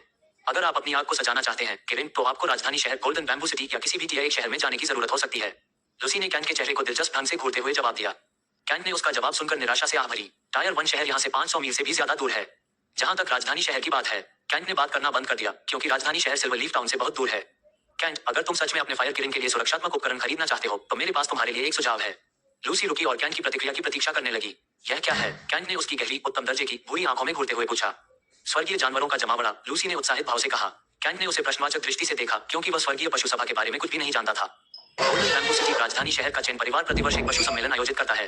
उस दौरान अमीर कुलीन परिवारों से अनूठे पालतू जानवरों के साथ बड़ी संख्या में लोग अपने पालतू जानवरों को प्रदर्शित करने के लिए चैन परिवार के पिछवाड़े में इकट्ठा होते हैं। उच्च योग्यता वाले कारीगर, शिल्पकार, जानवरों को पालने वाले और पालतू जानवरों की दुकानें अपने संग्रह और कौशल दिखाने के लिए अपने स्टॉल खोलती हैं। आप उस जगह पर किसी भी प्रकार के पालतू जानवर, आभूषण या सुरक्षात्मक उपकरण पा सकते हैं। इसके अलावा आप उचित मूल्य देकर अपने फायर किरण के लिए कस्टम सजावट का ऑर्डर दे सकते हैं। इस साल राजधानी शहर में मेरे पारिवारिक स्टोर को इस समारोह का निमंत्रण मिला है। अगर आपको मेरे साथ यात्रा करने में कोई आपत्ति नहीं है तो हम साथ में जा सकते हैं। लूसी ने सब कुछ विस्तार से समझाया, इस तथ्य को नजरअंदाज करते हुए कि कैंट अभी भी उसका हाथ पकड़े हुए है। किसी कारण से वह वास्तव में चाहती थी कि कैंट उसके निमंत्रण को स्वीकार कर ले। कैंट ने उसके निमंत्रण पर सोचने के लिए समय लिया क्योंकि उसे भी स्कूल टूर्नामेंट में भाग लेना था। ये सभा कब होगी? कैंट ने उसके चेहरे को नजदीक से देखते हुए पूछा। अगले चंद्र महीने का पहला दिन, जो अब से 13 दिन बाद है। हमें अपनी यात्रा 2 दिन पहले शुरू करनी होगी, लूसी ने उत्सुकता से उत्तर दिया। टूर्नामेंट 5 दिन दूर है और इसे खत्म होने में 2 दिन लगेंगे। इसलिए कैंट के लिए जानवरों की सभा में भाग लेना कोई समस्या नहीं है। लेकिन लूसी के निमंत्रण के बारे में सोचते ही कैंट के दिमाग में एक महिला की छवि उभरी। क्या मुझे पहले थिया की अनुमति लेनी चाहिए? कैंट के विचार अपनी वादा की गई दुल्हन पर रुक गए, लेकिन कैंट ने अगले ही पल अपना सिर हिला दिया। उसे याद आया कि उसने उसे बाहर निकाल दिया था। प्रस्ताव के लिए धन्यवाद। मैं जानवरों को इकट्ठा होते देखने के लिए बहुत उत्साहित हूँ। इसके अलावा यह मेरा दूसरे शहर की पहली यात्रा है। कृपया मेरा अच्छे से ख्याल रखना। कैंट ने लूना का हाथ धन्यवाद के अंदाज में हिलाते हुए एक खुश मुस्कान के साथ जवाब दिया। लूना को आखिरकार एहसास हुआ कि उसका हाथ अभी भी कैंट के साथ फंसा हुआ है। उसने शर्मीली मुस्कान के साथ अपना हाथ पीछे खींच लिया। फायर किरण ने भी खाना बंद कर दिया क्योंकि उसका पेट पूरी तरह से भर गया था। मैं तुम्हारा इंतजार करूंगी कैंट, समय पर आना मत भूलना। लूसी ने खुशी से हंसते हुए जवाब दिया और किरण के लिए और खाना पैक करना शुरू कर दिया। लूसी, आपके समय के लिए धन्यवाद। ऐसा लगता है कि आपने यहाँ बहुत समय बर्बाद किया है। अगर आपको कोई आपत्ति न हो तो चलिए साथ में डिनर करते हैं। मैं आपके द्वारा मेरे पालतू जानवर की अतिरिक्त देखभाल के लिए बिल का भुगतान करूंगा। कैंट, जो वास्तव में उसके साथ अधिक समय बिताना चाहता था, ने एक अच्छा अनुरोध करके इस अवसर का लाभ उठाया। लेकिन लूसी के जवाब देने से पहले ही उसका कांच का गोला, जो कि सिरस क्लाउड का संस्करण है, गरजने वाले संगीत के साथ चमकने लगा। जैसे ही उसने उस व्यक्ति की छवि को देखा जो बुला रहा था, उसकी मुस्कान गायब हो गई। उसकी जगह एक गंभीर चेहरा आ गया। उसने कैंट से खुद को दूर किया और कॉल का जवाब दिया। 2 मिनट बाद वह पीला गंभीर चेहरा लेकर फिर से वापस आए। माफ करना कैंट, मुझे तुरंत घर जाना है। तुम मुझे अगली बार खाना खिला सकते हो। लूसी ने गंभीर स्वर में उत्तर दिया और सारा पैक किया हुआ खाना उसके हाथों में रख दिया। बिल का क्या हुआ? कैंट ने जल्दी से पूछा जब लूसी जाने के लिए तैयार हो रही थी। ये भोजन केवल 1 सप्ताह तक चलेगा। आप मुझे अगले सप्ताह भुगतान कर सकते हैं। लूसी ने अपने पालतू जानवर को पुकारते हुए उत्तर दिया। अगले ही पल वह अपनी सफेद हंस पर दुकान से बाहर निकल गई। कैंट अजीब तरह से खड़ा था क्योंकि उसे समझ नहीं आ रहा था कि आखिर गलती कहाँ हुई। उदास चेहरे के साथ उसने पैक किए गए खाने को अपने ब्रेसलेट में रख लिया, जो उसे कम से कम 1 हफ्ते तक ताजा रख सकता था। चलो चलें, ऐसा लगता है कि वह हमारे साथ दोस्ताना व्यवहार कर रही है। कैंट ने फायर किरण की पीठ थपथपाते हुए कहा, जिसने अपना शरीर झुकाकर कैंट को अपनी पीठ पर सवार होने का इशारा किया। कैंट निराश भाव से हैंगिंग पल पैलेस की ओर चला। कैंट के दिमाग में कई संदेह पैदा हो गए जब उसने लूसी की राय के बारे में सोचा। अंदिस्को, मोहिनी को गोद में उठाए लंबू ऊपर से कैंट को घूरते हुए बेवजह हंसने लगा। क्या हुआ? तुम अचानक क्यों हंस रहे हो? मोहिनी ने गंभीर भाव से पूछा। हे मास्टर, युवा मास्टर कैंट को देखिए। लगता है कि वह उस खाने वाली महिला लूसी में दिलचस्पी रखता है, लेकिन उसके उदास चेहरे से पता चलता है कि वह उसका दिल जीतने में असफल रहा। लंबू ने ठहाका लगाते हुए अपने सारे दांत बाहर निकालते हुए उत्तर दिया। हंसना बंद करो, हम यहाँ युवा मास्टर कैंट की रक्षा करने आए हैं, उन पर जासूसी करने नहीं। इसके अलावा अब से हम युवा मास्टर की निजी जिंदगी में दखल नहीं देंगे, समझे? मोहिनी ने चेतावनी भरे लहजे में कहा। लेकिन मालिक, हम युवा मालिक की जासूसी किए बिना उनकी सुरक्षा कैसे कर सकते हैं? लंबू ने संदेह भरे स्वर में पूछा। मैं तुम्हें दिखाऊंगी कि यह कैसे करना है। मोहिनी ने गंभीर चेहरा बनाया और पूरी ताकत से लंबू के दोनों छोटे सींग खींचे। मास्टर, कृपया मुझे छोड़ दीजिए, मैं आपसे विनती करता हूँ। लंबू दर्द से चिल्लाया और उसकी आंखों में आंसू भर आए। लूसी का दृष्टिकोण, ये कमबख्त रिश्तेदार हमेशा पारिवारिक संसाधनों के लिए लड़ते रहते हैं। लंबे समय के बाद मुझे समय बिताने के लिए एक अच्छा लड़का मिला, लेकिन उन्होंने सब बर्बाद कर दिया। लूसी ने अपने सफेद हंस पर घर की ओर उड़ते हुए सोचा। बुरी चुड़ैल, अरे बेबी, ज्यादा सोचना बंद करो। वह लड़का कैंट बहुत छोटा है और अपने आप को देखो। तुम 26 साल की हो। लूसी का बुरा पक्ष उसके बाएं हिस्से में उभर आया और हतोत्साहित करने वाले लहजे में बोला। कल्पनाशील, जैसा कि हम अपने विचारों के दौरान अनुभव करते हैं। अच्छा बुरा तर्क। व्हाइट एंजल, उसकी बात मत सुनो। युवा मास्टर कैंट तुम में बहुत रुचि रखते हैं। उन्होंने तुम्हें ज्यादा समय बिताने के लिए डिनर पर भी आमंत्रित किया है। लूसी का अच्छा पक्ष उसके दाहिने हिस्से से उभरा और उसने उत्साहपूर्वक बात की। बुरी चुड़ैल, हाँ, तुम छोटी लड़की नहीं हो लूसी, उसने बस औपचारिकतावश पूछा था। कैंट एक अमीर आदमी है और उसके लिए दूसरों को भोजन के लिए आमंत्रित करना आम बात है। इसका मतलब यह नहीं है कि कैंट तुम में दिलचस्पी रखता है। बुरी चुड़ैल ने मजाक उड़ाते हुए हंस दिया। सफेद परी, तुम बकवास कर रही हो। अच्छे पक्ष ने बाएं पक्ष वाले से झगड़ते हुए कहा। लूसी, उसने तुम्हारा हाथ भी प्यार से थामा था। उसने तुम्हें बड़ी दिलचस्पी से देखा और तुम भी देख सकती हो कि वह तुम्हें पसंद करता है। अच्छे पक्ष ने उसके कान के पास अपने पन फड़फड़ाते हुए कहा। कल्पनाशील। बुरी चुड़ैल, अगर तुम सोचती हो कि यह स्नेह है तो तुम मूर्ख हो। कोई भी पुरुष ऐसा ही करेगा अगर कोई सुंदर महिला अपना हाथ आगे बढ़ाए। क्या तुम भूल गई हो कि वह कितना अमीर है?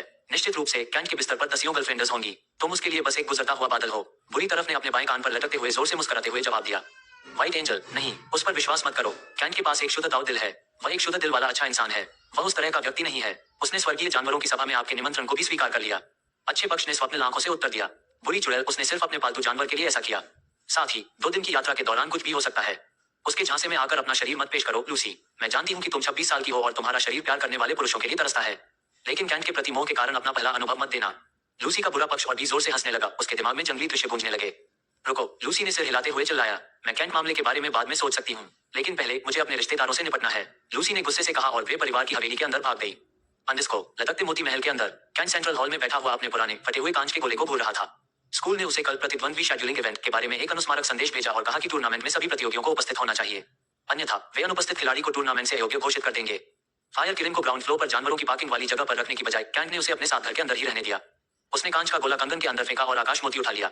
चूंकि टूर्नामेंट में सिर्फ 5 दिन बचे थे, इसलिए कैंट ने अपने तीरंदाजी अभ्यास को गंभीरता से लेने का फैसला किया।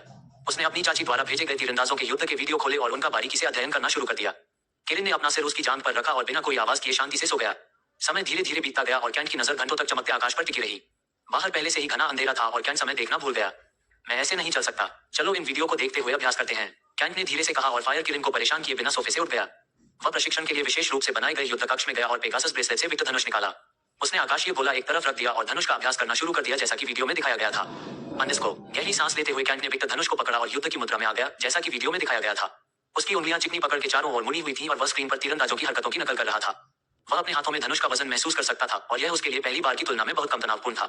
जब वह डोरी को पीछे खींचता था तो उसमें तनाव महसूस होता था और जब वह उसे छोड़ने के लिए तैयार होता था तो उसके अंदर उत्सुकता बढ़ती जाती थी।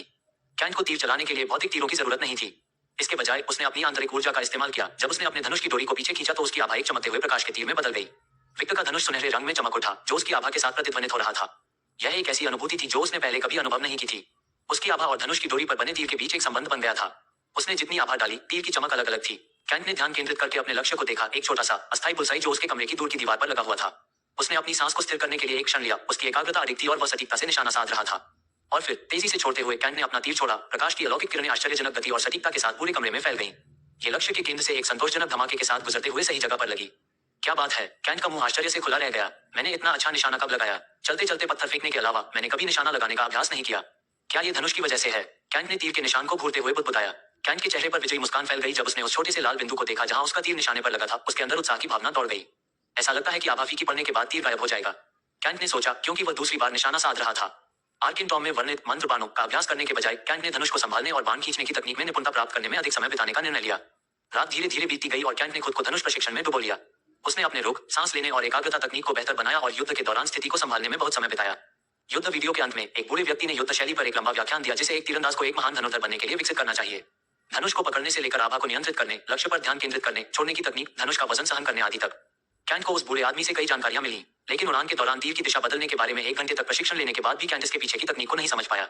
उसने धनुष एक तरफ रख दिया और झपकी लेने बैठ गया, लेकिन उसका शरीर गहरी नींद में चला गया। देर सुबह थप थप थप कैंट की नींद अग्निकिरण के युद्ध कक्ष के दरवाजे पर अपने खुरों से पीटने की आवाज से खुल गई। अचानक हुई आवाज से चौंक कर कैंट ने जल्दी से कमरे का दरवाजा खोला। दरवाजे पर नाचती किरण को देखते ही उसके दिमाग में सच्चाई का ख्याल आया। अरे अभी समय क्या हो गया है? कैंट ने आकाशीय गोला उठाते हुए अपना सिर पकड़ लिया। हे भगवान, बहुत देर हो गई है, मुझे स्कूल जाना है। कैंट ने बड़बड़ाते हुए वॉशरूम की ओर दौड़ लगाई। अंडरस्को आकाश में परिवार मेगा स्कूल स्टेडियम के आकार का यह बड़ा मैदान शोर से गूंज रहा है। लोग अपने आदर्शों के नाम पुकारते हुए जोर जोर से जयकारे लगा रहे हैं। कभी कभी आसमान में जादुई आग जलती है, जिसमें स्टेडियम के बीच में खड़े प्रतियोगियों के नाम दिखाई देते हैं। थिया सहित स्कूल के सभी वरिष्ठ लोग मैदान के किनारे खड़े होकर शिष्यों को नियंत्रित कर रहे थे। अखाड़े के बीच में 32 शिष्य अपने पालतू जानवरों के साथ खड़े थे। अखाड़े के मास्टर और स्काई फैमिली स्कूल के वाइस पैट्रियार्क मास्टर चेन एक ऊंचे मंच पर खड़े होकर लोगों को संबोधित करने के लिए तैयार थे। अरेना मामलों और टूर्नामेंट पंजीकरण के लिए जिम्मेदार महिला एल्डचा प्रतियोगियों की सूची देते हुए उनके पास खड़ी थी। बड़े चा, क्या सभी लोग पहले से ही यहाँ हैं? मास्टर चेन ने माध्यमिक मैगस प्रतियोगिता के लिए पंजीकृत सेनानियों के नामों की जांच करते हुए पूछा। नहीं गुरुजी, अभी भी एक शिष्य गायब है। वह सिर्फ 6ठी कक्षा का जादूगर है, जिसे शायद मजे के लिए पंजीकृत किया गया है। मुझे लगता है कि हमें उसके बिना ही शुरू करना चाहिए, एल्डचा ने कैंट के बारे में सोचते हुए जवाब दिया। ऑरोरा ग्लास आधुनिक फुटबॉल स्टेडियमों में बड़ी स्क्रीन जैसी बड़ी ग्लास स्क्रीन पर उल्टी गिनती अभी भी चल रही है। हम उल्टी गिनती तक इंतजार करेंगे। क्या झंडा पकड़ने के लिए सब कुछ तैयार है? मास्टर चेन ने गंभीर नजर से पूछा। हाँ मास्टर चेन, हम युद्ध मानचित्रण शुरू करने के लिए पूरी तरह तैयार हैं, एल्डचा ने सम्मानपूर्वक उत्तर दिया। मास्टर चेन ने ऑरोरा स्क्रीन पर घूरते हुए सिर हिलाया, जो शेष समय प्रदर्शित कर रही थी। अखाड़े के दूसरी तरफ लूना सभी अन्य चीयरलीडिंग समूहों के साथ किनारे के पास एक ऊंचे मंच पर खड़ी थी और उनके हाथ में चमकती हुई छड़ियां थीं। सभी चीयरलीडिंग लड़कियों ने छोटे कपड़े पहने थे, जिससे उनके शरीर के वक्र दिख रहे थे और चीयरलीडिंग स्टंट करते समय उन्हें लचीलेपन की भी आवश्यकता थी। बड़ी बहन मो, आपको क्या लगता है इस बार स्वर्ण ध्वज कौन जीतेगा? लूना ने अपनी स्कर्ट को ऊपर उठाते हुए अपनी बड़ी बहन से पूछा। ये किस तरह का सवाल है? बेशक ये चमकदार महिला मिया स्नो है। उसके पालतू जानवर को देखो, कोई भी अन्य पालतू जानवर उसकी महान रैंक क्लाउड सर्फिंग मोर की गति से मेल नहीं खा सकता है। चीयरलीडिंग समूह के नेता मोजेन ने आत्मविश्वास भरे लहजे में जवाब दिया। लूना ने मिया स्नो पर एक नजर डाली, जो मंच के बीच में अपने पालतू जानवर के पास खड़ी थी। पिछली चैंपियन के रूप में कोई भी 10वीं कक्षा की मैगस के रूप में मिया स्नो की ताकत पर सवाल नहीं उठा सकता था, लेकिन बहन मो और युवा मास्टर अरुल को अपने परिवार से एक नया पालतू जानवर मिला है। उसके भयंकर लाल अजगर को देखो, मैंने सुना है कि वह आग के गोले दाग सकता है। लूना ने उस खूबसूरत युवक की ओर उंगली उठाते हुए कहा, जो कई लड़कियों का ड्रीम बॉय है। उसके सफेद कपड़े और नुकीले सफेद बाल अरुल को स्टाइलिश लुक देते हैं। तुम दोनों मोटे राजा को कैसे नजरअंदाज कर सकते हो? उसके बैल को तो देखो, हालांकि वह बहुत तेज नहीं है, लेकिन मैंने सुना है कि उसके तीखे सींग किसी भी दुष्टात्मा को मार सकते हैं। लूना के पास खड़ी एक और महिला ने कहा। अपनी बहस जारी रखने के बजाय मोजेन ने कैंट के बारे में पूछकर विषय बदल दिया। लूना, तुम्हारे पूर्व सहपाठी कैंट का क्या हुआ? क्या तुम उसके बारे में कुछ जानती हो? कैंट का नाम सुनते ही लूना को गुस्सा आ गया। बहन मो, उस दिन तुमने मुझे उसे कंगाल कहने पर कोसा था। अब अखाड़े में देखो, क्या तुम्हें वह कहीं दिखाई देता है? उस आदमी ने मजे के लिए अपना नाम दर्ज कराया था। इसके अलावा उसके पास अपना कोई पालतू जानवर भी नहीं था। जहां तक मुझे पता है, उसके पास पालतू जानवर के रूप में कोई घरेलू चील भी नहीं था। लूसी ने गुस्से में कहा, क्योंकि उसने देखा कि पंजीकरण के दौरान कैंट ने उसे कैसे नीची नजर से देखा। मोजेन चुप रही, क्योंकि उसने वास्तव में कैंट को प्रतियोगिता के मैदान में नहीं देखा था। लूना, मुझे आपको गलत समझने के लिए खेद है। मुझे लगा कि आप उसके बारे में बुरा भला कह रही हैं। ऐसा लगता है कि आप सच कह रही हैं। उसके रेनबो ब्रांड के कपड़े नकली हो सकते हैं, मो ने लूना के हाथ पकड़ते हुए जवाब दिया। लेकिन दूसरे ही क्षण आकाश में एक जोरदार चीख गूंजी, जिसने सबका ध्यान अपनी ओर आकर्षित कर लिया। वह क्या है? मो ने आकाश में चमकती हुई चीज की ओर इशारा करते हुए चिल्लाया। ये हमारी ओर आ रहा है, लूसी ने भयभीत स्वर में कहा। थिया सहित सभी बुजुर्ग अपने हथियारों के साथ तैयार हो गए, क्योंकि वे यह नहीं देख पा रहे थे कि आकाश से क्या आ रहा है। सभी लोग शांत हो जाएं, मास्टर चेन ने चिल्लाते हुए कहा जब उसने कैंट को एक चमकती हुई चीज के पीछे देखा। हंगामा जितनी तेजी से बढ़ा था उतनी ही तेजी से शांत भी हो गया। अब सभी ने उस व्यक्ति को देखा जो चमकती हुई चीज पर सवार था। लाल लाल लड़ाकू पोशाक पहने हुए कैंट लगभग किरण की आग में समा गया। क्या वह कैंट है? थिया, जिसने कैंट को घर से बाहर निकाल दिया था, ने उसे तुरंत पहचान लिया, क्योंकि बचपन से वे दोनों एक ही बिस्तर पर सोते थे। लूना, वह तुम्हारे पूर्व सहपाठी जैसा क्यों लग रहा था? क्या तुम्हें यकीन है कि वह कैंट नहीं है? मोजेन ने कैंट को मुंह से घूरते हुए पूछा। कैंट को बिल्कुल नए लड़ाकू कपड़ों में देखकर लूसी पहले ही अपना दिमाग खो चुकी थी। बहन मो, वह स्कूल फोरम में पोस्ट किया गया नया अमीर वारिस है। लड़की, जो मुंह के पास खड़ी थी, आश्चर्यचकित स्वर में बोली। अंडरस्को, रिक, क्या वह कैंट नहीं है? मोना, जो अपने प्रेमी रिक के साथ भीड़ में बैठी थी, ने भीड़ में ये कहा। रिक के जवाब देने से पहले ही एक अन्य सहपाठी ने मजाकिया लहजे में जवाब दिया। मोना, तुम्हारे दिमाग को क्या हो गया? आकाश में जो व्यक्ति है वह एक नया युवा मास्टर है जो हमारे स्कूल में शामिल हुआ है। क्या तुमने स्कूल फोरम नहीं देखा? इसके अलावा आपने पोस्ट किया कि हमारे स्कूल के नंबर 1 पुराने सूटकेस कैंट को नया युवा मास्टर बनाया गया है। क्या आप जानते हैं कि अन्य कक्षा के छात्रों ने उस पोस्ट के लिए हमारा कितना मजाक उड़ाया था? एक अन्य ने उग्र स्वर में कहा।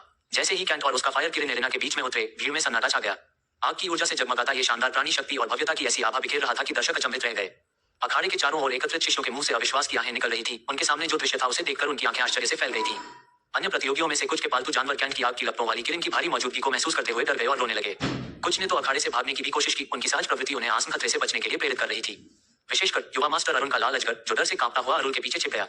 इस बीच कैंट अपने गहरे लाल रंग के युद्ध पोशाक में अपने उग्र घोड़े से शालीनता और संतुलन के साथ उतरा। 10वें स्तर के मैगस में एकमात्र निम्न स्तरीय मैगस होने के बावजूद वह आत्मविश्वास और दृढ़ संकल्प से भरा हुआ था जो उसकी स्थिति को जुटलाता था। मैदान में उत्साह और चहल पहल थी, क्योंकि ज्यादातर दर्शक कैंट को पहचान नहीं पाए। आखिरकार स्कूल में उन्हें नंबर 1 ओल्ड सूटकेस के नाम से जाना जाता था, एक ऐसा नाम जिससे दूसरों में डर या सम्मान की भावना पैदा नहीं होती थी।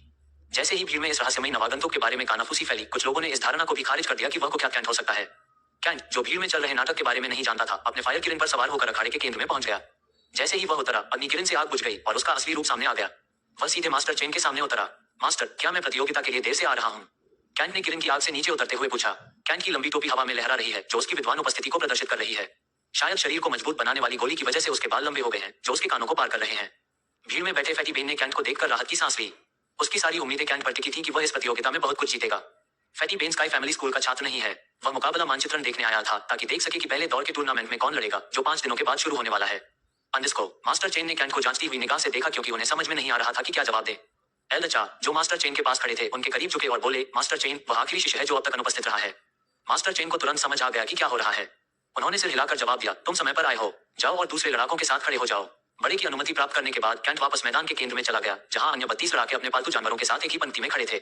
अग्नि किरण ने अन्य पालतू जानवरों की भयभीत निगाहों को अनदेखा करते हुए उसका करीब से पीछा किया। कैंट पंक्ति के सबसे बाएं छोर पर जाकर बर्फ सफेद लड़ाकू पोशाक पहने एक महिला के पास खड़ा हो गया। महिला की पोशाक से मेल खाता एक बर्फ सफेद मोर उसके पास खड़ा था। कैंट ने उसे एक नजर में ही पहचान लिया। वह मिया स्नो है, टूर्नामेंट की पिछली चैंपियन। वह गर्व से खड़ी थी, उसने कैंट की तरफ एक नजर भी नहीं डाली। ये जांचने के बाद कि सब कुछ ठीक है, मास्टर चेन ने ऊंची आवाज में बोलना शुरू किया। आकाश परिवार जादूगर स्कूल के सम्मानित उपकुलपति मास्टर चेन जब मैदान के चारों ओर एकत्रित शिष्यों को संबोधित करने के लिए आकाश में उठे, तो हवा में उत्सुकता की लहर दौड़ गई। उनके वस्त्र हवा में लहरा रहे थे, जो उनके अधिकार और ज्ञान का प्रतीक था, जिसने सभी का सम्मान जीता। मेरे सम्मानित शिष्यों, मैं आप सभी का 333वीं माध्यमिक मैगस प्रतियोगिता में स्वागत करता हूँ। मास्टर चेन ने बोलना शुरू किया। उनकी आवाज पूरे क्षेत्र में अधिकार और गंभीरता के साथ गूंज रही थी। आज एक महत्वपूर्ण अवसर है, क्योंकि हम एक बार फिर अपने युवा जादूगरों की प्रतिभा और कौशल का प्रदर्शन करने के लिए एकत्र हुए हैं।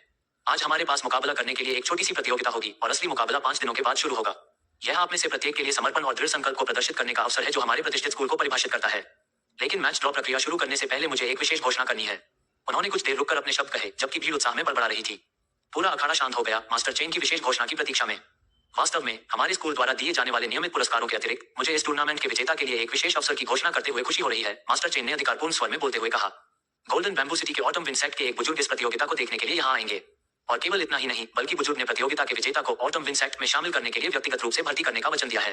मास्टर चेन के शब्दों को सुनते ही भीड़ में एक सामूहिक अचंभा सा छा गया। शरद पवन संप्रदाय, जो अत्यधिक प्रतिष्ठा और शक्ति के एक स्कूल के रूप में प्रसिद्ध था, उन भाग्यशाली लोगों के लिए असीम अवसरों का वादा करता था जो चुने गए थे।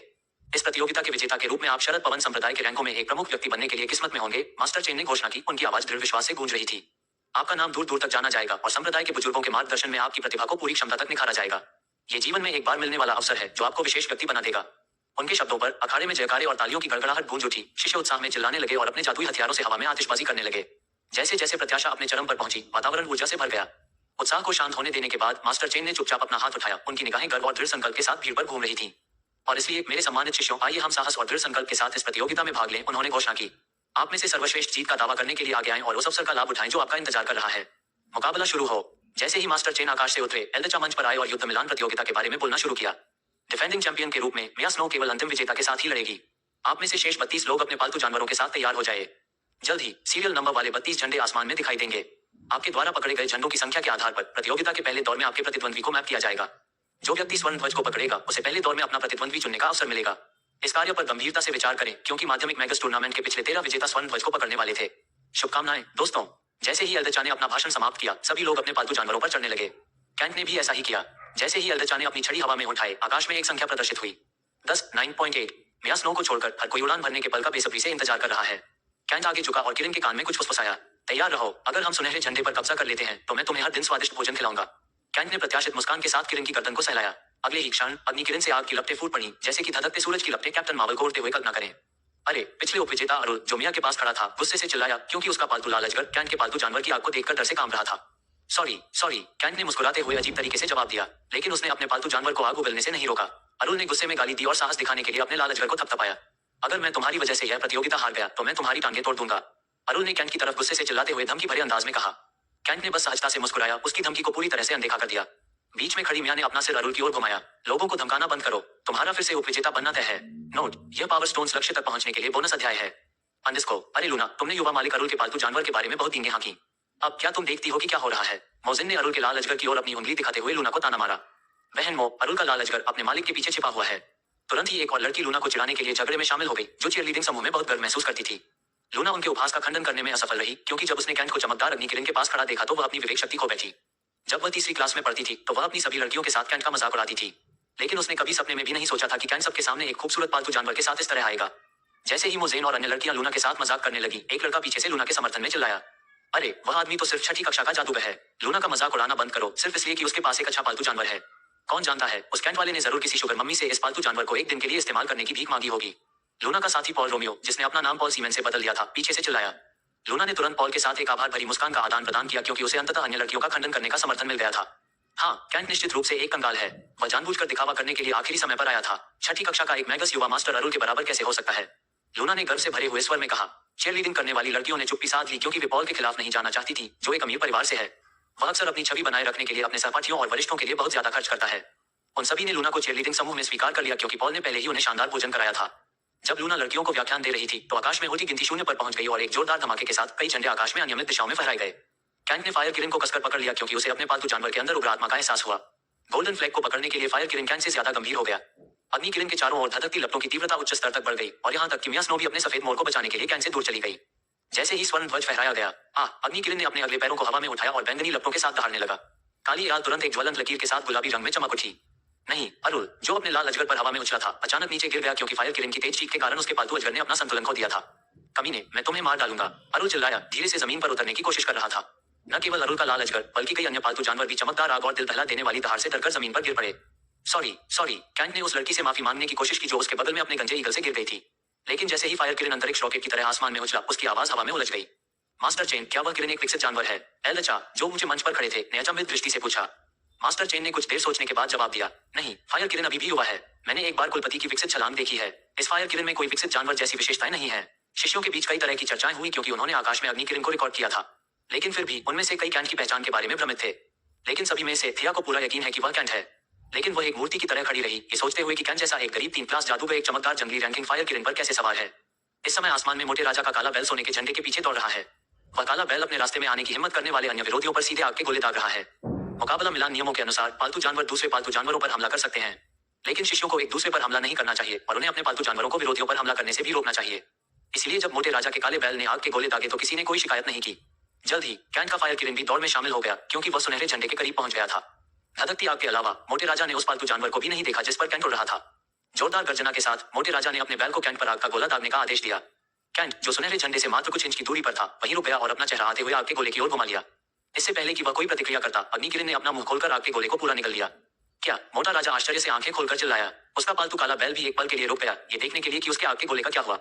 स्टेडियम की ऑरोरा स्क्रीन पर जब यही दृश्य दिखाया गया तो भीड़ में कोलाहल मच गया। हवा में तैरती छोटी छोटी जेली युद्ध के दृश्य को पूरी स्पष्टता से कैद कर रही थी। बहन मो, क्या तुमने देखा? इसने आग के गोले को निगल लिया। लूना के पास खड़ी लड़की मुट्ठी बांधकर चिल्लाई, जैसे ही हर कोई ऑरोरा स्क्रीन पर देख रहा है कि आगे क्या होने वाला है। अग्नि किरण ने गुस्से से दहाड़ते हुए अपने मुंह से आग का गोला फेंका, जो उसके द्वारा निकले गए गोले से 3 गुना बड़ा था। इससे भी बढ़कर आग का गोला बैंगनी लपटों के साथ जल रहा था और बहुत तेज गति से यात्रा कर रहा था। नहीं नहीं नहीं, मोटा राजा डर के मारे कांप उठा और आग के गोले को घूरने लगा। इससे पहले कि वह भागने के बारे में सोच पाता, काला बैल आसमान से गिरने लगा और उसे उड़ने का ख्याल ही नहीं रहा। लेकिन आग का गोला बिना उसे भागने दिए एक चाप प्रक्षेप पथ पर चला गया।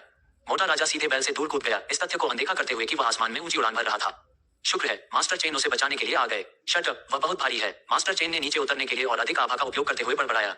लाल अजगर और उसके मालिक अरुल का हश्र देखने के बाद कैंट को स्वर्ण ध्वज लेने से किसी ने नहीं रोका। स्वर्ण ध्वज के लिए लड़ने के बजाय अन्य लड़ाकों ने पहले दौर में कठिन प्रतिद्वंद्वी से बचने के लिए सावधानी पूर्वक अपना ध्वज नंबर चुनना शुरू कर दिया। स्वर्णिम ध्वज थामे कैंट विजयी मुस्कान के साथ धीरे धीरे आसमान से नीचे उतरे। भीड़ के बीच बैठे फैटी बेन ने कैंट के लिए ताली बजाते हुए खुशी से ठहाके लगाए। लेकिन जैसे ही कैंट जमीन पर उतरा, अरुल अपनी लंबी छड़ी पकड़े हुए गुस्से से कैंट की ओर आया। कमीने, वह सोने का झंडा मेरा है। इस युवा गुरु के मार्ग में बाधा डालने की तुम्हारी हिम्मत कैसे हुई? अरुल ने जोर से चिल्लाते हुए अपनी छड़ी कैंट की ओर तान दी और अपने शक्तिशाली मंत्र से हमला किया। तुरंत ही एक तेज जादुई भाला आभा के माध्यम से कैंट की ओर बढ़ा। थिया, जो अखाड़े के किनारे पर खड़ी थी, भाले को रोकने के लिए कैंट की ओर बढ़ी, लेकिन वह बहुत दूर थी। मास्टर चेन, जिन्होंने सबसे पहले यह दृश्य देखा था, ने तुरंत अपनी छड़ी जादुई भाले की ओर तान दी और एक ही बार में हमले को खत्म कर दिया। कैंट, जो जादुई भाले का सामना करने के लिए अपनी अंगुलियों से तैयार था, ने एक बार में अपना विकट धनुष निकाला और धनुष की डोरी खींचकर अरुल पर निशाना साधा। लेकिन इससे पहले कि कैंट अपना तीर छोड़ता, थिया उसके पास पहुंच गई और कैंट के सामने अवरोध बनकर खड़ी हो गई। रुको, मास्टर चेन गुस्से से चिल्लाया जब वह कैंट और अरुल के बीच में खड़ा था। अरुल, तुम्हारे इस कृत्य का क्या मतलब है? क्या तुम्हें एक निहत्थे जादूगर पर हमला करने में शर्म नहीं आई? मास्टर चेन ने गुस्से से भरी निगाह से पूछा। मास्टर चेन, आपने सब कुछ देखा, उसकी वजह से मैं जमीन पर गिर गया और स्वर्ण ध्वज पर कब्जा करने की दौड़ हार गया। अरुल ने शिकायत भरे लहजे में जवाब दिया। मास्टर चेन उसकी शिकायत सुनकर और भी क्रोधित हो गए। तुम ही हो जो अपने पालतू जानवर को नियंत्रित करने में विफल रहे। अगर किसी के पास तुमसे बेहतर हथियार या पालतू जानवर है तो यह उनकी गलती नहीं है। मुझे लगा था कि तुम्हें इस स्कूल पर गर्व होगा, लेकिन इस रवैये से तुम कुछ हासिल नहीं कर पाओगे। जाओ और शाम तक पूर्वजों की मूर्ति के सामने घुटने टेको। मास्टर चेन ने कैंट की ओर अपनी नजर घुमाने से पहले घोषणा की। लेकिन थिया ने कैंट को एक संरक्षक की तरह ढक लिया, जिससे उसकी छवि मास्टर चेन से छिप गई। एक गुरगुराहट के साथ मास्टर चेन शिष्यों को संबोधित करने के लिए मंच पर वापस चले गए। अब जो हुआ वह भी सभी के लिए एक सबक है। एक असली जादूगर को अपने दुश्मन पर कभी भी 5 स्थितियों में हमला नहीं करना चाहिए। जब आपका दुश्मन तैयार न हो, जब तुम्हारे शत्रु ने घुटने टेके, जब आपके शत्रु ने हार स्वीकार कर ली, जब तुम्हारा दुश्मन अखाड़े से भाग गया, जब आपका दुश्मन आपसे बहुत नीचे हो। कोई भी व्यक्ति लगन से साधना करके महान जादूगर बन सकता है, लेकिन सबसे महान जादूगर बनने के लिए उसे अखाड़े के नियमों और युद्ध कानूनों का पालन करना चाहिए और अपने प्रतिद्वंद्वी को वैध तरीके से हराना चाहिए। जीत का मतलब अपने प्रतिद्वंद्वी को मारना नहीं है, आपको बस उस पर जीत हासिल करनी है। मास्टर चेन ने अपना लंबा व्याख्यान समाप्त करते हुए अपनी दृष्टि कैंट की ओर घुमाई, जिसने पहले ही धनुष को अपने कंगन में रख लिया था। गोल्डन फ्लैग विजेता के रूप में आपके पास अपना प्रतिद्वंद्वी चुनने का अवसर है। नाम बताओ, मास्टर चेन ने कैंट को गंभीर नजर से देखते हुए पूछा। सभी की निगाहें कैंट पर टिक गईं और एलेना का बड़ा ऑरोरा ग्लास कैंट के चेहरे को नजदीक से दिखा रहा था। थिया, जो उसके सामने खड़ी थी, पलटी और कैंट को घूरने लगी। कैंट के बारे में उसके दिमाग में कई विचार दौड़ रहे थे। वह चुपचाप उसकी आंखों में देखती रही। थिया के साथ नजदीकी पल का आनंद लेते हुए कैंट ने विरोधियों के बारे में सोचा। सबसे बुरी बात यह है कि उसे मिया के अलावा केवल 2 सेनानियों के नाम याद हैं। एक मोटा राजा है और दूसरा अरुल है। मैंने युवा मास्टर अरुल को अपना प्रतिद्वंद्वी चुना है। कैंट ने बिना ज्यादा सोचे समझे घोषणा कर दी। क्या भीड़ में जोरदार शोर मच गया, क्योंकि किसी को भी उम्मीद नहीं थी कि कैंट खिताब के पसंदीदा अरुल को अपना प्रतिद्वंद्वी चुनेगा। आमतौर पर गोल्डन फ्लैग धारक पहले राउंड में वार्म अप करने के लिए एक कमजोर प्रतिद्वंद्वी चुनते हैं, इसलिए सभी ने सोचा कि कैंट एक कमजोर जादूगर का नाम लेगा। अरुल, जो अभी भी निराश भाव से जमीन पर खड़ा था, कैंट से अपना नाम सुनकर अचंभित रह गया। वह अपमानित महसूस कर रहा था और गुस्से में उसकी मुट्ठियां भींच गई। क्या उसने सोचा कि मैं एक कमजोर प्रतिद्वंद्वी हूँ? मुझे लड़ाई के दिन उसके पैर तोड़कर सबक सिखाना चाहिए। अरुल ने लाल आंखों से कैंट को घूरते हुए कहा। यहाँ तक कि थिया भी आश्चर्य से कैंट के चेहरे को देख रही थी। सेकेंडरी मैगस प्रतियोगिता की 2 बार की चैंपियन होने के नाते वह जानती थी कि मुकाबले कितने क्रूर होंगे। क्या तुम्हें यकीन है? मास्टर चेन ने गंभीर नजर से फिर पूछा। हाँ मास्टर, कैंट ने शांति से उत्तर दिया, जबकि उसने अपनी आग को नियंत्रित किया। किरण, जो उसका चेहरा चाट रही थी। बड़े चा, उसकी पसंद को नोट कर लें और अन्य शिष्य झंडों के आधार पर लड़ाई का कार्यक्रम तैयार करें। शाम तक इसे स्कूल क्वेस्ट बोर्ड पर प्रकाशित करें। क्या ये स्पष्ट है? मास्टर ने कैंट से अपनी नजर हटाए बिना पूछा, जो एक खुश मुस्कान के साथ फायर किरण के याल को रगड़ रहा था। एल्डरचा ने उनकी आज्ञा का पालन किया और शीघ्र ही अन्य सेनानियों के ध्वज क्रमांक नोट करने लगे। जैसे ही मास्टर चेन ने अखाड़े को छोड़ा, तुरंत अखाड़े के चारों ओर तेज संगीत बजने लगा और चीयरलीडिंग करने वाले गिरोह ने अपने करतब दिखाने शुरू कर दिए। एक एक करके शिष्य अखाड़े से बाहर चले गए, क्योंकि मुकाबला मानचित्रण समाप्त हो गया था। अरुल मैदान छोड़ने से पहले कैंट के पास गया। मैच से पहले एक हीलर को काम पर रखो, मैं निश्चित रूप से तुम्हारे पैर तोड़ दूंगा। अरुल ने धमकी भरे इशारे से चेतावनी दी और चलता हुआ चला गया। जब थिया उसके सामने खड़ी थी तो कैंट ने अरुल की धमकी के जवाब में एक शब्द भी नहीं कहा। जैसे ही कार्यक्रम समाप्त हुआ, स्कूल फोरम पर एक महत्वपूर्ण पोस्ट प्रकाशित हुई। नंबर 1 पुराना सूट के स्वर्ण ध्वज का विजेता है। शीर्षक के नीचे एक बड़े ऑरोरा ग्लास पर कैंट की एक ताजा तस्वीर टैग की गई है। अंडरस्कोर, कैंट क्या हो रहा है? क्या तुम सच में एक सेकेंडरी मैगस बन गए हो? तुम्हें यह अग्निपालतू जानवर कहाँ से मिला? थिया, जो एक निजी पल का इंतजार कर रही थी, ने तुरंत कैंट के चेहरे को घूरते हुए अपने सवाल पूछे। उसके प्रश्नों का उत्तर देने के बजाय कैंट खुशी से मुस्कुराया, क्योंकि उसने देखा कि जब थिया उससे बात कर रही थी तो उसके स्वर में बदलाव आ गया था। बोलो, इन कपड़ों को खरीदने के लिए तुम्हारे पास पैसे कहाँ से आए? तुम्हारी शक्ल सूरत कैसी हो गई है? थिया ने फिर पूछा। वह बेचैन महसूस कर रही थी और मुस्कुराते हुए कैंट को देख रही थी। शश, कैंट ने अपनी उंगली होठों पर रखकर उसे चुप रहने का इशारा किया। कैंट, यह कोई मजाक नहीं है, मुझे जवाब दो, तुम्हें ये पालतू जानवर और ब्रांडेड कपड़े कहाँ से मिले? थिया ने अधीरता से पूछा। कैंट ने अपना आपा नहीं खोया, भले ही थिया लगातार सवाल पूछ रही थी। तुम मुझसे ये सारे सवाल क्यों पूछ रही हो? मैं तुम्हें जवाब क्यों दूं? कैंट ने शांत चेहरे के साथ पूछा। क्योंकि मैंने तुम्हें 18 साल की उम्र तक खिलाया है। मैंने पिछले हफ्ते तक तुम्हारी देखभाल की है। तुम्हें क्या लगता है कि अगर तुम किसी का पैसा चुराओगी या घर लूटोगी तो तुम्हें कौन बचाएगा?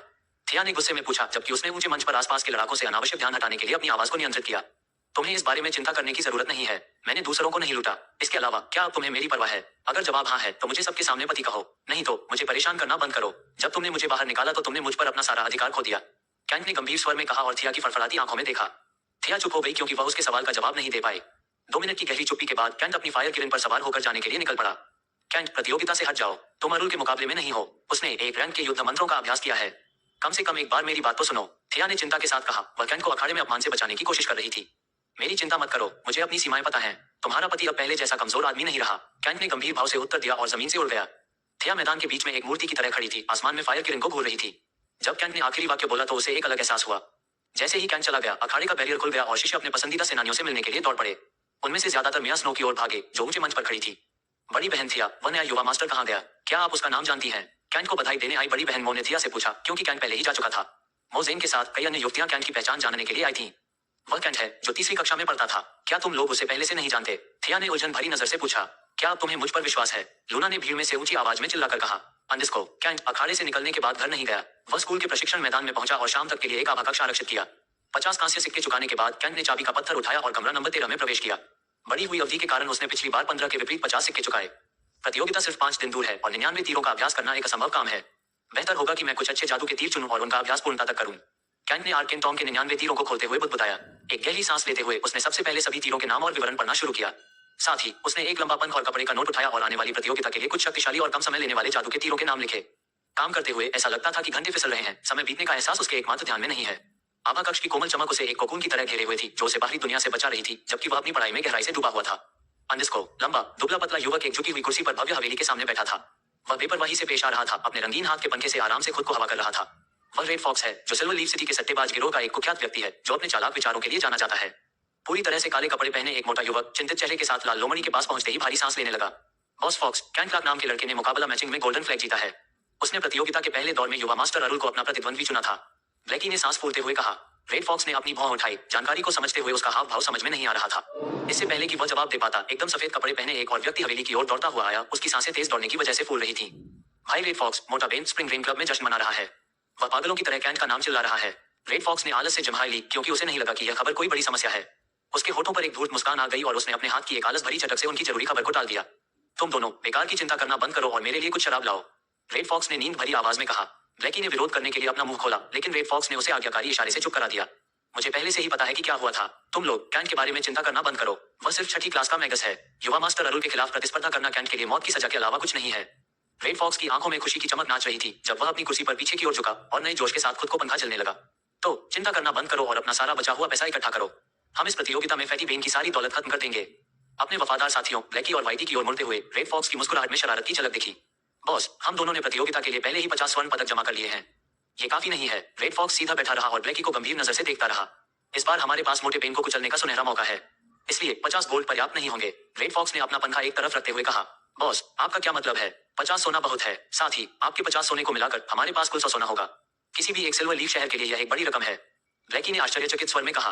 क्या आप सभी फैटी बेन की पारिवारिक पृष्ठभूमि को भूल गए हैं?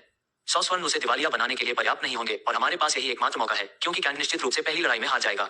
इसलिए हमें फैटी बेन को हराने और उसे जुए से दूर करने के लिए सही तरीके से योजना बनानी चाहिए। फिर हम सभी जुए के भविष्य पर एकाधिकार कर सकते हैं। रेड फिक्स ने एक महत्वाकांक्षी मुस्कान के साथ अपनी योजना की घोषणा की। रेड फॉक्स की महत्वाकांक्षा सुनकर ब्लैकी और वाइटी दोनों ही चौंक गए। बॉस, आप वाकई एक जीनियस हैं। सिल्वर लीफ सिटी में जुए पर एकाधिकार करने का विचार मेरे मन में कभी नहीं आया। आप वाकई महान हैं। ब्लैकी ने सीधे झुककर अपना सम्मान दिखाया। हाँ बॉस, आप वाकई गोल्ड रैट के जुए के करियर को खत्म करने के लिए एक शानदार योजना के बारे में सोच रहे हैं। वाइटी ने एक बड़ी मुस्कान के साथ कहा। हमें इस योजना को सफल बनाने के लिए और अधिक पूंजी की आवश्यकता होगी, रेड फॉक्स ने धीमी और षड्यंत्रकारी आवाज में कहा। और हमें मोटे बेन को कर्ज में डुबाने के लिए 500 सोने की आवश्यकता है। ब्लैकी की आंखें आश्चर्य से चौड़ी हो गईं, जबकि वाइटी ने समझ में सिर हिलाया। बूस, यह असंभव है। 500 सोना हमारे किसी भी परिवार के लिए बहुत ज्यादा है, लेकिन हम विजार्ड बैंक को इतनी बड़ी रकम उधार देने के लिए कैसे मनाएंगे? वाइटी ने सोचा और उसकी भौहें सिकुड़ गईं। पूंजी की चिंता मत करो, पॉल सीमेन से संपर्क करो, वह हमें पूंजी जुटाने में मदद करेगा। भले ही यह उसके लिए बहुत बड़ी रकम है, लेकिन उसकी शक्तिशाली छड़ी हमें गोबलिन बैंक से ऋण दिला देगी। रेड फॉक्स ने विजयी मुस्कान के साथ क्षितिज की ओर देखते हुए घोषणा की। बॉस, अगर पॉल सीमन ने हमारी मदद करने से इनकार कर दिया तो क्या होगा? ब्लैकी ने भ्रमित चेहरे से पूछा। रेड फॉक्स की मुस्कान और भी बढ़ गई जब उसने अपनी योजना बताई। हम उसे एक ऐसा सौदा देंगे जिसे वह मना नहीं कर पाएगा। हम जुए में जीत की रकम में से एक हिस्सा देने का वादा करेंगे, बेशक ब्याज के साथ। एक बार जब वह कैंट के बारे में सुन लेगा तो वह अपने आप ही हमारे अनुरोध पर सहमत हो जाएगा। ब्लैकी की आंखें उत्साह से चमक उठी, जबकि वाइटी ने स्वीकृति में सिर हिलाया। यह एक जोखिम भरी योजना थी, लेकिन अगर सफल रही तो यह बहुत फायदेमंद साबित होगी। 9 घंटे बाद कैंट ऑरा रूम से बाहर आया। ऑरा रूम के लिए जिम्मेदार बुजुर्ग कैंट ऑरा रूम के बाहर खड़े होकर कैंट का इंतजार कर रहे थे। सिर्फ एलेना में तुम्हारे पैरों की वजह से मैं तुम्हें 1 घंटे के लिए अतिरिक्त ऑरा रूम का उपयोग करने की अनुमति देता हूँ। अगली बार बंद होने के समय के बाद मत रुकना। क्या तुम समझे? बुजुर्ग ने नाराजगी भरे चेहरे के साथ कहा, क्योंकि वह बंद होने के समय के बाद भी कैंट की प्रतीक्षा में खड़ा था। कैंट ने कृतज्ञतापूर्वक मुस्कुराते हुए लाल चाबी का पत्थर बुजुर्ग के हाथ में रख दिया। बुजुर्ग, क्या मैं अब बड़े आकार के युद्ध कक्ष का उपयोग कर सकता हूँ? कैंट ने अनुरोध भरे स्वर में पूछा। हाँ, आप ऐसा कर सकते हैं। आभा कक्षों के विपरीत युद्ध कक्ष आधी रात तक खुले रहते हैं, लेकिन आपको कुछ आराम करने पर विचार करना चाहिए। बुजुर्ग ने यह सुझाव दिया क्योंकि कैंट ने आभा कक्ष के अंदर बहुत समय बिताया था। मुझे अभी कुछ अंतर्दृष्टि मिली है बड़े, मैं घर जाने से पहले उनका अभ्यास करना चाहता हूँ। कैंट ने सम्मानपूर्वक उत्तर दिया। जो भी हो, बुजुर्ग व्यक्ति एक अज्ञानता भरी आह भरकर चला गया। बुजुर्ग की अनदेखी करते हुए कैंट फायर किरण की ओर चला गया, जो नरम घास पर सो रहा था। कैंट उसके पास गया और मुस्कुराते हुए उसके पीठ को सहलाया। फायर किरण तुरंत थोड़ा आश्चर्य से उठ खड़ा हुआ। कैंट उसकी उलझन भरी हालत देखकर मुस्कुराया। थोड़े समय के विश्राम के बाद कैंट स्कूल के पीछे की ओर चला गया, जहां युद्ध कक्ष स्थित थे। कैंट ने 100 कांस्य सिक्के अदा किए और बड़े आकार के युद्ध कक्ष को मध्य रात्रि तक के लिए आरक्षित कर लिया, जिसका प्रयोग समूह अभ्यास के लिए किया जाता है। जैसे ही पालतू जानवरों को बड़े युद्ध क्षेत्र में जाने की अनुमति दी गई, कैंट ने आग की किरण को अंदर ले लिया और उसे एक कोने में आराम करने दिया। किरण के सामने भोजन के कुछ कटोरे रखने के बाद कैंट कमरे के केंद्र में चला गया, जादू के घेरे में कुंजी पत्थर रखा और लंबी दूरी का अभ्यास चुना। तुरंत ही अलग अलग दूरी पर कई लक्ष्य बोर्ड बन गए और वे नियॉन रंगों में टिमटिमा रहे थे। कुछ लक्ष्य बिंदु बेतरतीब दिशाओं में घूम रहे थे। अपने आसपास का नजारा देखने के बाद कैंट ने कपड़े का चरण पत्र निकाला, जिस पर उसने अभ्यास के लिए चुने गए तीर मंत्रों के नाम लिखे। इसमें 13 नाम लिखे हुए हैं, जो हमले के प्रकार, बचाव के प्रकार या किसी विशेष प्रकार के संकेत के साथ लिखे गए हैं। 13 में से 3 तीर मंत्र प्रारंभिक अभ्यास के लिए चिन्हित किए गए थे। सावधानीपूर्वक अवलोकन के बाद कैंट ने पहले रक्षात्मक तीर मंत्र के साथ जाने का फैसला किया। इसलिए उन्होंने शून्य ब्रेकर तीर चुना और अभ्यास करने से पहले शून्य ब्रेकर तीर मंत्र के बारे में पढ़ने के लिए आर्किन टॉम खोला। शून्य विभंजक तीर मंत्र वैकस डिसॉल्वो इम्पेटम। शून्य तोड़ने वाला तीर एक रहस्यमय प्रक्षेप्य है जो प्रभाव पर वास्तविकता को बाधित करता है। सर्वोच्च जादूगर द्वारा निर्मित, ये संपर्क पर विरोधियों के हमलों को भंग कर देता है, उन्हें अस्तित्व से मिटा देता है जैसे कि वे कभी हुए ही नहीं थे। इसका मंत्र सांसों के बीच के खालीपन को आह्वान करता है, जिससे दुश्मनों के हमले निरर्थक हो जाते हैं। बेजोड़ सटीकता के साथ ये चल रहे हमलों को निष्प्रभावी कर देता है, जिससे विरोधी अपने पीछे रक्षाहीन हो जाते हैं। इसके बाद एक लंबा वर्णन दिया गया, जिसमें मंत्र का प्रयोग कैसे करना है तथा अंत में सावधानियों और प्रभावों का उल्लेख किया गया। कैंट ने मंत्र के बारे में पूरी जानकारी हासिल करने में 15 मिनट लगाए। मंत्र का पूरी तरह से अभ्यास करने के बाद उसने आर्किन टॉम को बंद कर दिया और अपना विक्टर बो निकाल लिया। अपने बाएं हाथ पर विक्टर धनुष को संतुलित करते हुए कैंट ने एक तीरंदाज की मुद्रा अपनाई। उसने अपनी आंखें बंद कर ली और अपना ध्यान तीर चलाने पर केंद्रित कर लिया। जैसे ही उसने अपनी आंखें खोली, उसकी नजर लक्ष्य होलोग्राफ पर पड़ी, जो नारंगी रंग में चमक रहा था। एक तेज दौड़ के साथ कैंट की आभा विक्टर धनुष में चली गई, जो सुनहरे रंग में चमक रहा था। वैकस डिसॉल्वो इम्पेटम। कैंट ने धनुष की डोरी खींचते हुए बड़बड़ाया। धनुष की डोरी के साथ एक बर्फ सफेद तीर बना, जो एक काले रंग की रूपरेखा के साथ टिमटिमा रहा था। बूम! आहा! कैंट दर्द से चिल्लाया और लड़खड़ाकर पीछे हट गया। तीर छोड़ने से पहले ही तीर का जादू टूट गया। एक ठंडी आभा ने उसके दाहिने हाथ की त्वचा को संक्षारक प्रभाव से क्षतिग्रस्त कर दिया। ओफो ओफो! कैंट ने दर्द कम करने के लिए त्वचा पर हवा फूंकी। शुक्र है कि यह रक्षात्मक मंत्र है। अगर यह आक्रमणकारी मंत्र होता तो नुकसान बहुत ज्यादा होता। आखिर क्या गड़बड़ हो गई? कैंट ने धनुष को एक तरफ रखते हुए बड़बड़ाया। स्वादिष्ट भोजन का आनंद ले रही अग्नि किरण कैंट की दर्दनाक चीख सुनकर जल्दी से आई। जब कैंट जली हुई त्वचा पर हवा फूंक रहा था, किरण ने अपनी जीभ बाहर निकाली और चिंतित दृष्टि से उसकी जंग लगी त्वचा को चाटा। मत करो! कैंट ने किरण को रोकने के लिए अपना हाथ पीछे खींच लिया, लेकिन अगले ही सेकंड में उसे अपनी जली हुई त्वचा पर ठंडक महसूस हुई, जो तेजी से ठीक हो रही थी। क्या? कैंट की आंखें आश्चर्य से चौड़ी हो गईं। उसने कभी नहीं सोचा था कि फायर किरण में इस तरह की क्षमता होगी। यहाँ तक कि पालतू जानवर को देने आए ग्रैंड मैगस ने भी इसका जिक्र नहीं किया। कैंट ने जब अग्नि किरण का माथा चूमकर उसका धन्यवाद किया, तो किरण ने अजीब तरह से ठहाके लगाए। लेकिन कैंट को यह नहीं पता था कि केवल शाही रघुवंश वाले अग्नि किरण के पास ही इस प्रकार की उपचार क्षमता होगी। थोड़ी देर आराम करने के बाद कैंट फिर से धनुष हाथ में लेकर खड़ा हो गया। फिर से वही मंत्र आजमाने के बजाय उसने विश्लेषण करना शुरू किया कि उसमें कहाँ गलती हुई। उसने सबसे पहले मंत्र का विवरण फिर से जांचा, लेकिन उसे वहां कुछ नहीं मिला। 1 मिनट तक विचार करने के बाद उसने अपनी चाची द्वारा भेजे गए युद्ध संबंधी वीडियो खोले और उन्हें ध्यान से देखने लगा। उसे अपनी गलती का पता लगाने में 10 मिनट लग गए। मैं यह महत्वपूर्ण विवरण कैसे भूल गया? बूढ़े आदमी ने भी इसका जिक्र नहीं किया। कैंट ने आकाशीय गोले को कंगन के अंदर वापस फेंकते हुए बताया। एक जादुई तीर को निष्पादित करने के लिए सबसे पहले आभा के साथ एक सामान्य तीर खींचना चाहिए और इसे छोड़ने से पहले जादू मंत्र को तीर में जोड़ा जाना चाहिए। तीर को सामान्य आभा तीर के स्पष्ट रूप से जादुई तीर में बदलने से पहले छोड़ दिया जाना चाहिए। कृपया ऊपर दिए गए पैराग्राफ को फिर से पढ़ें अगर आपको इसका मतलब समझ में नहीं आया। मुझे लगता है कि आप में से ज्यादातर लोग इसे पहले ही समझ चुके होंगे, क्योंकि यह बहुत ही बुनियादी है। विक्टर धनुष को स्थिर रखते हुए कैंट ने धनुष की डोरी खींची।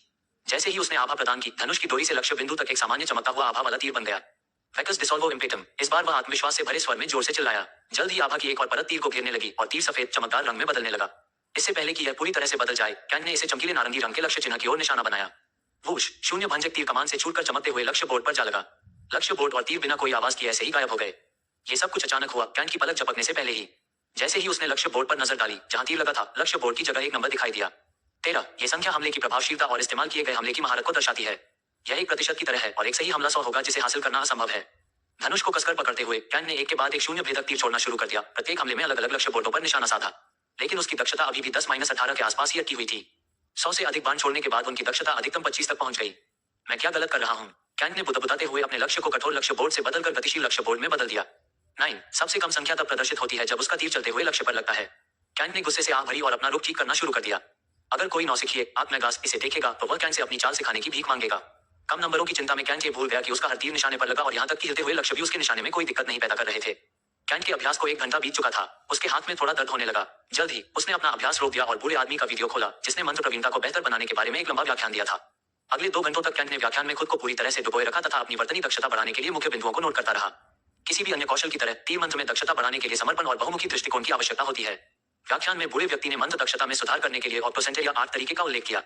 वे सिद्धांत, ऋषिकरण और मानसिक अभ्यास, शारीरिक कंडीशनिंग, सांस नियंत्रण और ध्यान प्रयोग और नवाचार, तीर छोड़ने के समय का पता लगाने के लिए क्रॉस ट्रेनिंग, पर्यावरण जागरूकता, चिंतनशील अभ्यास, धैर्य और दृढ़ता का अध्ययन कर रहे हैं। बाण मंत्र की प्रभावशीलता में सुधार करने के तरीकों को समझने के बाद कैंट ने आकाश मोती को बंद कर दिया और ध्यान मुद्रा में बैठ गया। उन्होंने विश्लेषण किया कि उन्होंने क्या गलतियां की और कहां सुधार किया जा सकता था। उन्होंने शून्य तोड़ने वाले तीर के साथ अभ्यास करने की कल्पना की और तीर छोड़ने के लिए सबसे अच्छा समय और तरीका खोजने में बहुत समय बिताया। सोचते समय उसे अपनी मुद्रा सुधारने, मंत्र उच्चारण और सामान्य तीर के बीच के समय के अंतराल को कम करने, आक्रमण की गति बढ़ाने आदि के बारे में कई अन्य जानकारियां मिली। समय तेजी से बीत गया और युद्ध कक्षों के प्रभारी वरिष्ठ व्यक्ति ने विश्राम के लिए जाने से पहले कब्जे वाले कमरों की जांच करके उन्हें बंद करना शुरू कर दिया। कैंट अंततः आत्मविश्वास से भरे भाव के साथ ध्यान से उठ खड़ा हुआ। उसने अपना विकट धनुष उठाया और तीर छोड़ने से पहले एक साहसी रुख अपनाया। जैसे ही उसने अपनी आंखें खोली और धनुष की डोरी खींची, एक आभायुक्त बाण बना जो पिछले प्रयासों की तुलना में अधिक चमकीला था। वैकस डिसॉल्वो इम्पेटम, कैंट ने लक्ष्य बोर्ड पर निशाना साधते हुए निर्णायक दृष्टि से चिल्लाया, जो उसकी दृष्टि से काफी दूर था। इससे पहले कि तीर अपना पूर्ण रूप बदल पाता, उसने उसे धनुष से छोड़ दिया। कर्रर, कैंट ने एक तेज फटने वाली आवाज सुनी। एक सेकंड के लिए उसे समझ में नहीं आया कि क्या हो रहा है। जब उसने लक्ष्य बोर्ड पर नजर डाली तो उसने देखा कि एक चमकता हुआ 69 नंबर बड़े टेक्स्ट में प्रदर्शित हुआ था। लेकिन अगले ही सेकंड में सभी लक्ष्य बोर्ड और जादुई एनिमेशन युद्ध कक्ष के अंदर गायब हो गए। कैंट के सामने केवल एक घना काला कमरा था। वह भ्रमित चेहरे के साथ बोल रहा था, क्या मैंने युद्ध कक्ष के शिलालेख तोड़ दिए? कैंट ने फायर किरण को घूरते हुए कहा, जिसका अयाल उस अंधेरे कमरे में चमक रहा था। यहाँ क्या हुआ? शिलालेख किसने तोड़ा? प्रभारी बुजुर्ग जल्दी से प्रवेश द्वार से भागते हुए आए, जो कैंट के शून्य तोड़ने वाले तीर के लक्ष्य बोर्ड पर लगने पर स्वतः ही खुल गया था। कैंट का चेहरा लैंप की रोशनी में चमक उठा जब बुजुर्ग ने अपने आसपास के क्षेत्र को रोशन करने के लिए अपनी छड़ी का इस्तेमाल किया। तुमने शिलालेख क्यों तोड़ा? बुजुर्ग ने गंभीर चेहरे के साथ पूछा। बड़े साहब, मैंने ये जानबूझकर नहीं किया। जब मैंने अपना तीर लक्ष्य बोर्ड पर चलाया तो एक फटने जैसी आवाज आई और अगले ही पल कमरे में अंधेरा छा गया। कैंट ने बड़े साहब की जानलेवा नजर से डरे बिना ईमानदारी से जवाब दिया। कैंट के साथ बहस करने के बजाय बुजुर्ग उस शिलालेख प्लेट की जांच करने चले गए, जो उस कमरे के केंद्र में रखी गई थी जहां कैंट ने कुंजी पत्थर रखा था। बुजुर्ग ने अपनी जेब से एक सफेद चाबी का पत्थर निकाला और उसे बीच के जादुई घेरे में रख दिया, जो मन चमक रहा था। तुरंत ही जादुई घेरे की चमक गायब हो गई और उसकी जगह एक चौकोर आकार की तांबे की प्लेट दिखाई देने लगी। छड़ी की रोशनी की मदद से बुजुर्ग ने काफी देर तक शिलालेख प्लेट को देखा। शिलालेख प्लेट पर हल्की दरारें हैं। शुक्र है कि प्लेट पूरी तरह से टूटी नहीं। एक गहरी सांस लेते हुए बुजुर्ग ने अपनी चाबी निकाली। तुमने किस तरह का हमला किया? बुजुर्ग ने गंभीर चेहरे से पूछा। मैंने शून्य तोड़ने वाला तीर इस्तेमाल किया, लेकिन मैंने जानबूझकर कुछ नहीं तोड़ा। कैंट ने विक्टर धनुष को अपने कंगन के अंदर रखते हुए उत्तर दिया। जो भी हो, अब से तुम्हें युद्ध कक्षों का उपयोग करने की अनुमति नहीं है। हमारे स्कूल में केवल लेवल 1 के युद्ध कक्ष हैं और वे उच्च श्रेणी के हमलों का समर्थन नहीं करेंगे। क्या तुम समझे? बड़े ने कैंट के करीब जाकर पूछा। कैंट बुजुर्ग की बातें सुनकर दुविधा में पड़ गया। निजी होटलों और उसके महल के अंदर युद्ध कक्ष बहुत छोटे हैं और भारी क्षति मंत्रों का समर्थन नहीं करेंगे। बड़े साहब, अगर आप मुझे यहाँ अभ्यास करने से रोकेंगे तो मैं कहाँ जाऊंगा? माध्यमिक मैगस प्रतियोगिता सिर्फ 4 दिन दूर है और मुझे अभ्यास के लिए इन युद्ध कक्षों की जरूरत है। कैंट ने गंभीर नजर से जवाब दिया और बड़े साहब की आंखों में देखा। यह मेरी समस्या नहीं है। आप सीमेन परिवार के युद्ध कक्षों में जा सकते हैं, जहां स्तर 2 के शिलालेख हैं, या फिर छोटे कौवे के जंगल में जा सकते हैं। बुजुर्ग ने उदासीन भाव से उत्तर दिया। बुजुर्ग की सलाह सुनकर कैंट की आंखें चौड़ी हो गईं। बड़े साहब, यह अनुचित है। मैंने सुना है कि सीमेन परिवार काली चुड़ैलों को प्रशिक्षित करता है और यह केवल लड़कियों के लिए खुला है। जहां तक छोटे कौवे के जंगल की बात है, ये बहुत खतरनाक है। कैंट ने मांग भरे लहजे में शिकायत की। कुछ चांदी के सिक्के दे दो, सीमेन परिवार तुम्हारे लिए अपने दरवाजे खोल देगा। इसके अलावा दीवारों के अंदर अभ्यास करके तुम महान जादूगर नहीं बन जाओगे। इसलिए हिम्मत करो और छोटे कौवे के जंगल के बाहरी इलाके में जाओ। बुजुर्ग ने गर्व भरे लहजे में सुझाव दिया और चलता हुआ चला गया। कैंट वहीं खड़ा ये सोच रहा था कि उसे कहां जाना चाहिए। लेकिन जब फायर किरण ने खड़े होकर वर्तमान स्थिति का संकेत दिया तो उसके विचार बाधित हो गए। कल के प्रशिक्षण की चिंताओं को एक तरफ रखते हुए कैंट फायर किरण पर सवार होकर एक अच्छी रात की नींद के लिए हैंगिंग पल पैलेस की ओर चला। हाँ, आखिरकार हम 50 अध्यायों के मील के पत्थर तक पहुंच गए। आप में से हर एक को धन्यवाद जो इस अद्भुत यात्रा से जुड़े हुए हैं। इस गरीब लेखक को जश्न मनाने के लिए कुछ उपहार भेजें। बस मजाक कर रहा हूँ। अध्याय का आनंद लें। अंडिस्को, लटकते मोती महल की छत पर मोहिनी और उसका पालतू लंबू आराम की मुद्रा में बैठे थे। मोहिनी ने अपना असली शरीर बनाए रखा, जबकि लंबू गिलहरी में बदल गया और मोहिनी के चारों ओर कूदने लगा। मास्टर, क्या हुआ आपको? इतने दिनों बाद भी आप कुछ बोल क्यों नहीं रहे? लंबू ने मोहिनी का कंधा खुजलाते हुए ऊंची आवाज में पूछा। मुझे परेशान करना बंद करो। मैं तो बस अपने युवा मालिक की चिंता कर रही हूँ। मोहिनी ने क्षितिज की ओर देखते हुए उत्तर दिया। मालिक, चिंता क्यों? वैसे तो युवा मालिक बहुत अच्छे दिखते हैं। लंबू ने उलझन भरे चेहरे से पूछा। क्या तुम भूल गए हो कि आज क्या हुआ? प्रतियोगिता 4 दिन बाद शुरू होगी। युवा मास्टर 4 दिन में ही लड़ने के लिए कैसे तैयार हो सकते हैं? मोहिनी ने चिंतित भाव से पूछा। लेकिन मास्टर, हम यहाँ युवा मास्टर की रक्षा के लिए हैं। जब भी युवा मास्टर को कोई खतरा महसूस होगा, हम उसकी रक्षा करेंगे। साथ ही युवा मास्टर बहुत जल्दी सीखने वाला लगता है। क्या आपने नहीं देखा कि उसने एक दिन में शून्य भेदक तीर की 69% दक्षता कैसे हासिल कर ली? इसलिए बेहतर होगा कि आप उसकी सुरक्षा के बारे में चिंता न करें। लंबू ने उपदेशात्मक लहजे में जवाब दिया। मोहिनी की नजर धीरे धीरे लंबू की ओर मुड़ी और उसने भयंकर रूप धारण कर लिया। अरे मूर्ख, एक बार जब हम युवा मालिक की रक्षा कर देंगे तो उसे हमारे अस्तित्व का पता चल जाएगा। फिर वह किसी भी धमकी से नहीं डरेगा और अपनी ताकत को लेडी क्लार्क की इच्छा के अनुसार तेजी से नहीं बढ़ाएगा। फिर हमारा मिशन पूरी तरह विफल हो जाएगा। मोहिनी ने गुस्से में जवाब दिया। लंबू ने मोहिनी के गुस्से से बचने के लिए खुद को दूर कर लिया। मास्टर, क्या आपको नहीं लगता कि आप जरूरत से ज्यादा प्रतिक्रिया कर रहे हैं? अगर आपको वाकई युवा मास्टर की चिंता है तो अपना शरीर बदलने और जाकर उन्हें सिखाएं। एक मास्टर की तरह कुछ दिनों तक उसका मार्गदर्शन करो और उसे आगामी प्रतियोगिता के लिए तैयार करो। फिर हमें युवा मास्टर कैंट की रक्षा के लिए खुद को प्रकट करने की आवश्यकता नहीं होगी। लंबू ने मोहिनी से दूर हटते हुए कहा, क्योंकि उसे डर था कि वह किसी भी समय उस पर हमला कर सकती है। लंबू का सुझाव सुनकर मोहिनी के मन में एक विचार कौंधा। अलग अलग लोगों में बदलकर कैंट की मदद करने का विचार उसे उत्साहित कर रहा था। तुमने जीवन में पहली बार एक अच्छा सुझाव दिया है। ये लो। मोहिनी ने एशएलवी का एक टुकड़ा निकाला और लंबू की ओर फेंक दिया। लंबू ने उलझन भरी नजरों से उसे देखा। लेकिन मालिक, आपने तो मुझे हमेशा यही खिलाया है। ऐसा क्यों लग रहा था कि आप मुझे कुछ अच्छा खिला रहे हैं? उसने डरते हुए पूछा। मोहिनी ने बस अपनी नजर लंबू पर घुमाई और दूसरे ही पल लंबू ने राग के उस सादे शैवाल को आध्यात्मिक भोजन की तरह चाटना शुरू कर दिया। ये बहुत बढ़िया है, धन्यवाद गुरु, बहुत बहुत धन्यवाद, लंबू ने जवाब दिया और अपने गुरु के अधीन काम करने के अपने बुरे भाग्य को कोसने लगा। अंडिस्को। सुबह सुबह कैंट को अपने प्रशिक्षण स्थल के बारे में सोचना पड़ा। एक तो सीमेन परिवार है जो काली चुड़ैलों को प्रशिक्षित करता है और दूसरा छोटा कौवा जंगल। दोनों ही घूमने के लिए बहुत सुविधाजनक स्थान नहीं है। उसने इन दोनों विकल्पों पर विचार करने में बहुत समय बिताया। अपने सामने मौजूद दो विकल्पों के बारे में सोचते हुए कैंट ने अपनी दैनिक दिनचर्या के एक भाग के रूप में स्कूल फोरम की जांच करने के लिए अपना आकाशीय गोला चुना। जैसे ही उन्होंने स्कूल फोरम खोला, स्क्रीन पर कई एनिमेशन दिखाई देने लगे। दर्शकों का ध्यान आकर्षित करने के लिए विशेष प्रभावों के साथ 13 से अधिक प्रीमियम पोस्ट किए गए थे। जैसे ही कैंट की उंगलियां कांच के गोले पर चली, उसकी आंखें आश्चर्य से चौड़ी हो गईं। खंभे को घूरते हुए उसे समझ नहीं आ रहा था कि हंसे या रोए। सभी 13 पोस्ट उससे संबंधित हैं। 13 में से 7 पोस्ट उसके पालतू जानवर फायर किरण से संबंधित थे और 3 पोस्ट उसके विक्टर धनुष के बारे में थे, जिसे उसने अरुल पर निशाना साधते समय निकाला था। और बाकी पोस्ट उसकी असली पहचान के बारे में थे। कई लोग अभी भी बहस कर रहे थे कि नया युवा मास्टर कैंट नहीं है। सभी पोस्ट केवल अटकलें हैं, क्योंकि बहुत कम लोगों ने उनके पालतू जानवर को फायर किरण के रूप में पहचाना था और कोई भी व्यक्ति उनके विक्टर बो के बारे में नहीं जानता है। आधी रात तक लंबी बहस चलती रही और कई लोग उसकी असली पहचान के बारे में झगड़ते रहे। कई लोगों ने कैंट पर हथियार के रूप में धनुष चुनने के लिए हंसे। धनुष का अभ्यास करने के लिए स्काई परिवार के अंदर कोई मंत्र पुस्तकें नहीं है और यहाँ तक कि बहुत कमजोर मंत्र पुस्तकें भी बाहरी बाजार में खरीदने के लिए उपलब्ध हैं। इसलिए सभी की राय में धनुष एक कमजोर हथियार बन गया। कुछ अतिवादी टिप्पणियां पढ़ने के बाद कैंट ने सभी पोस्ट को अनदेखा करने का फैसला किया, क्योंकि वे उसकी ताकत को बेहतर बनाने में उसकी मदद नहीं करेंगे। हमेशा की तरह टूर्नामेंट का बैनर स्कूल फोरम के शीर्ष पर प्रदर्शित किया गया है। 4 दिन बाकी हैं। उल्टी गिनती मोटे अक्षरों में लिखी गई है। कैंट की मुठ्ठियां भीग गईं और वह टिक टिक करती घड़ी को देखने लगा। जो भी हो, चलो सीमेन परिवार से मिलने चलते हैं। अगर वे चुड़ैलें कोई चाल चले तो मैं जंगल में चला जाऊंगा। प्रतियोगिता सिर्फ 4 दिन दूर है। मैं इस समय संकोच नहीं कर सकता, कैंट ने बड़बड़ाते हुए कहा और उठकर वॉशरूम के अंदर भाग गया।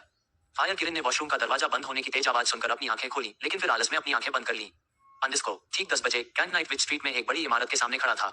एस्टेट के प्रवेश द्वार को एक प्रवेश द्वार द्वारा अवरुद्ध कर दिया गया है और दरवाजे पर एक बंद बोर्ड लगा हुआ है। कैंट के साथ विभिन्न आयु के कई अन्य लोग एस्टेट गेट के सामने इंतजार कर रहे थे।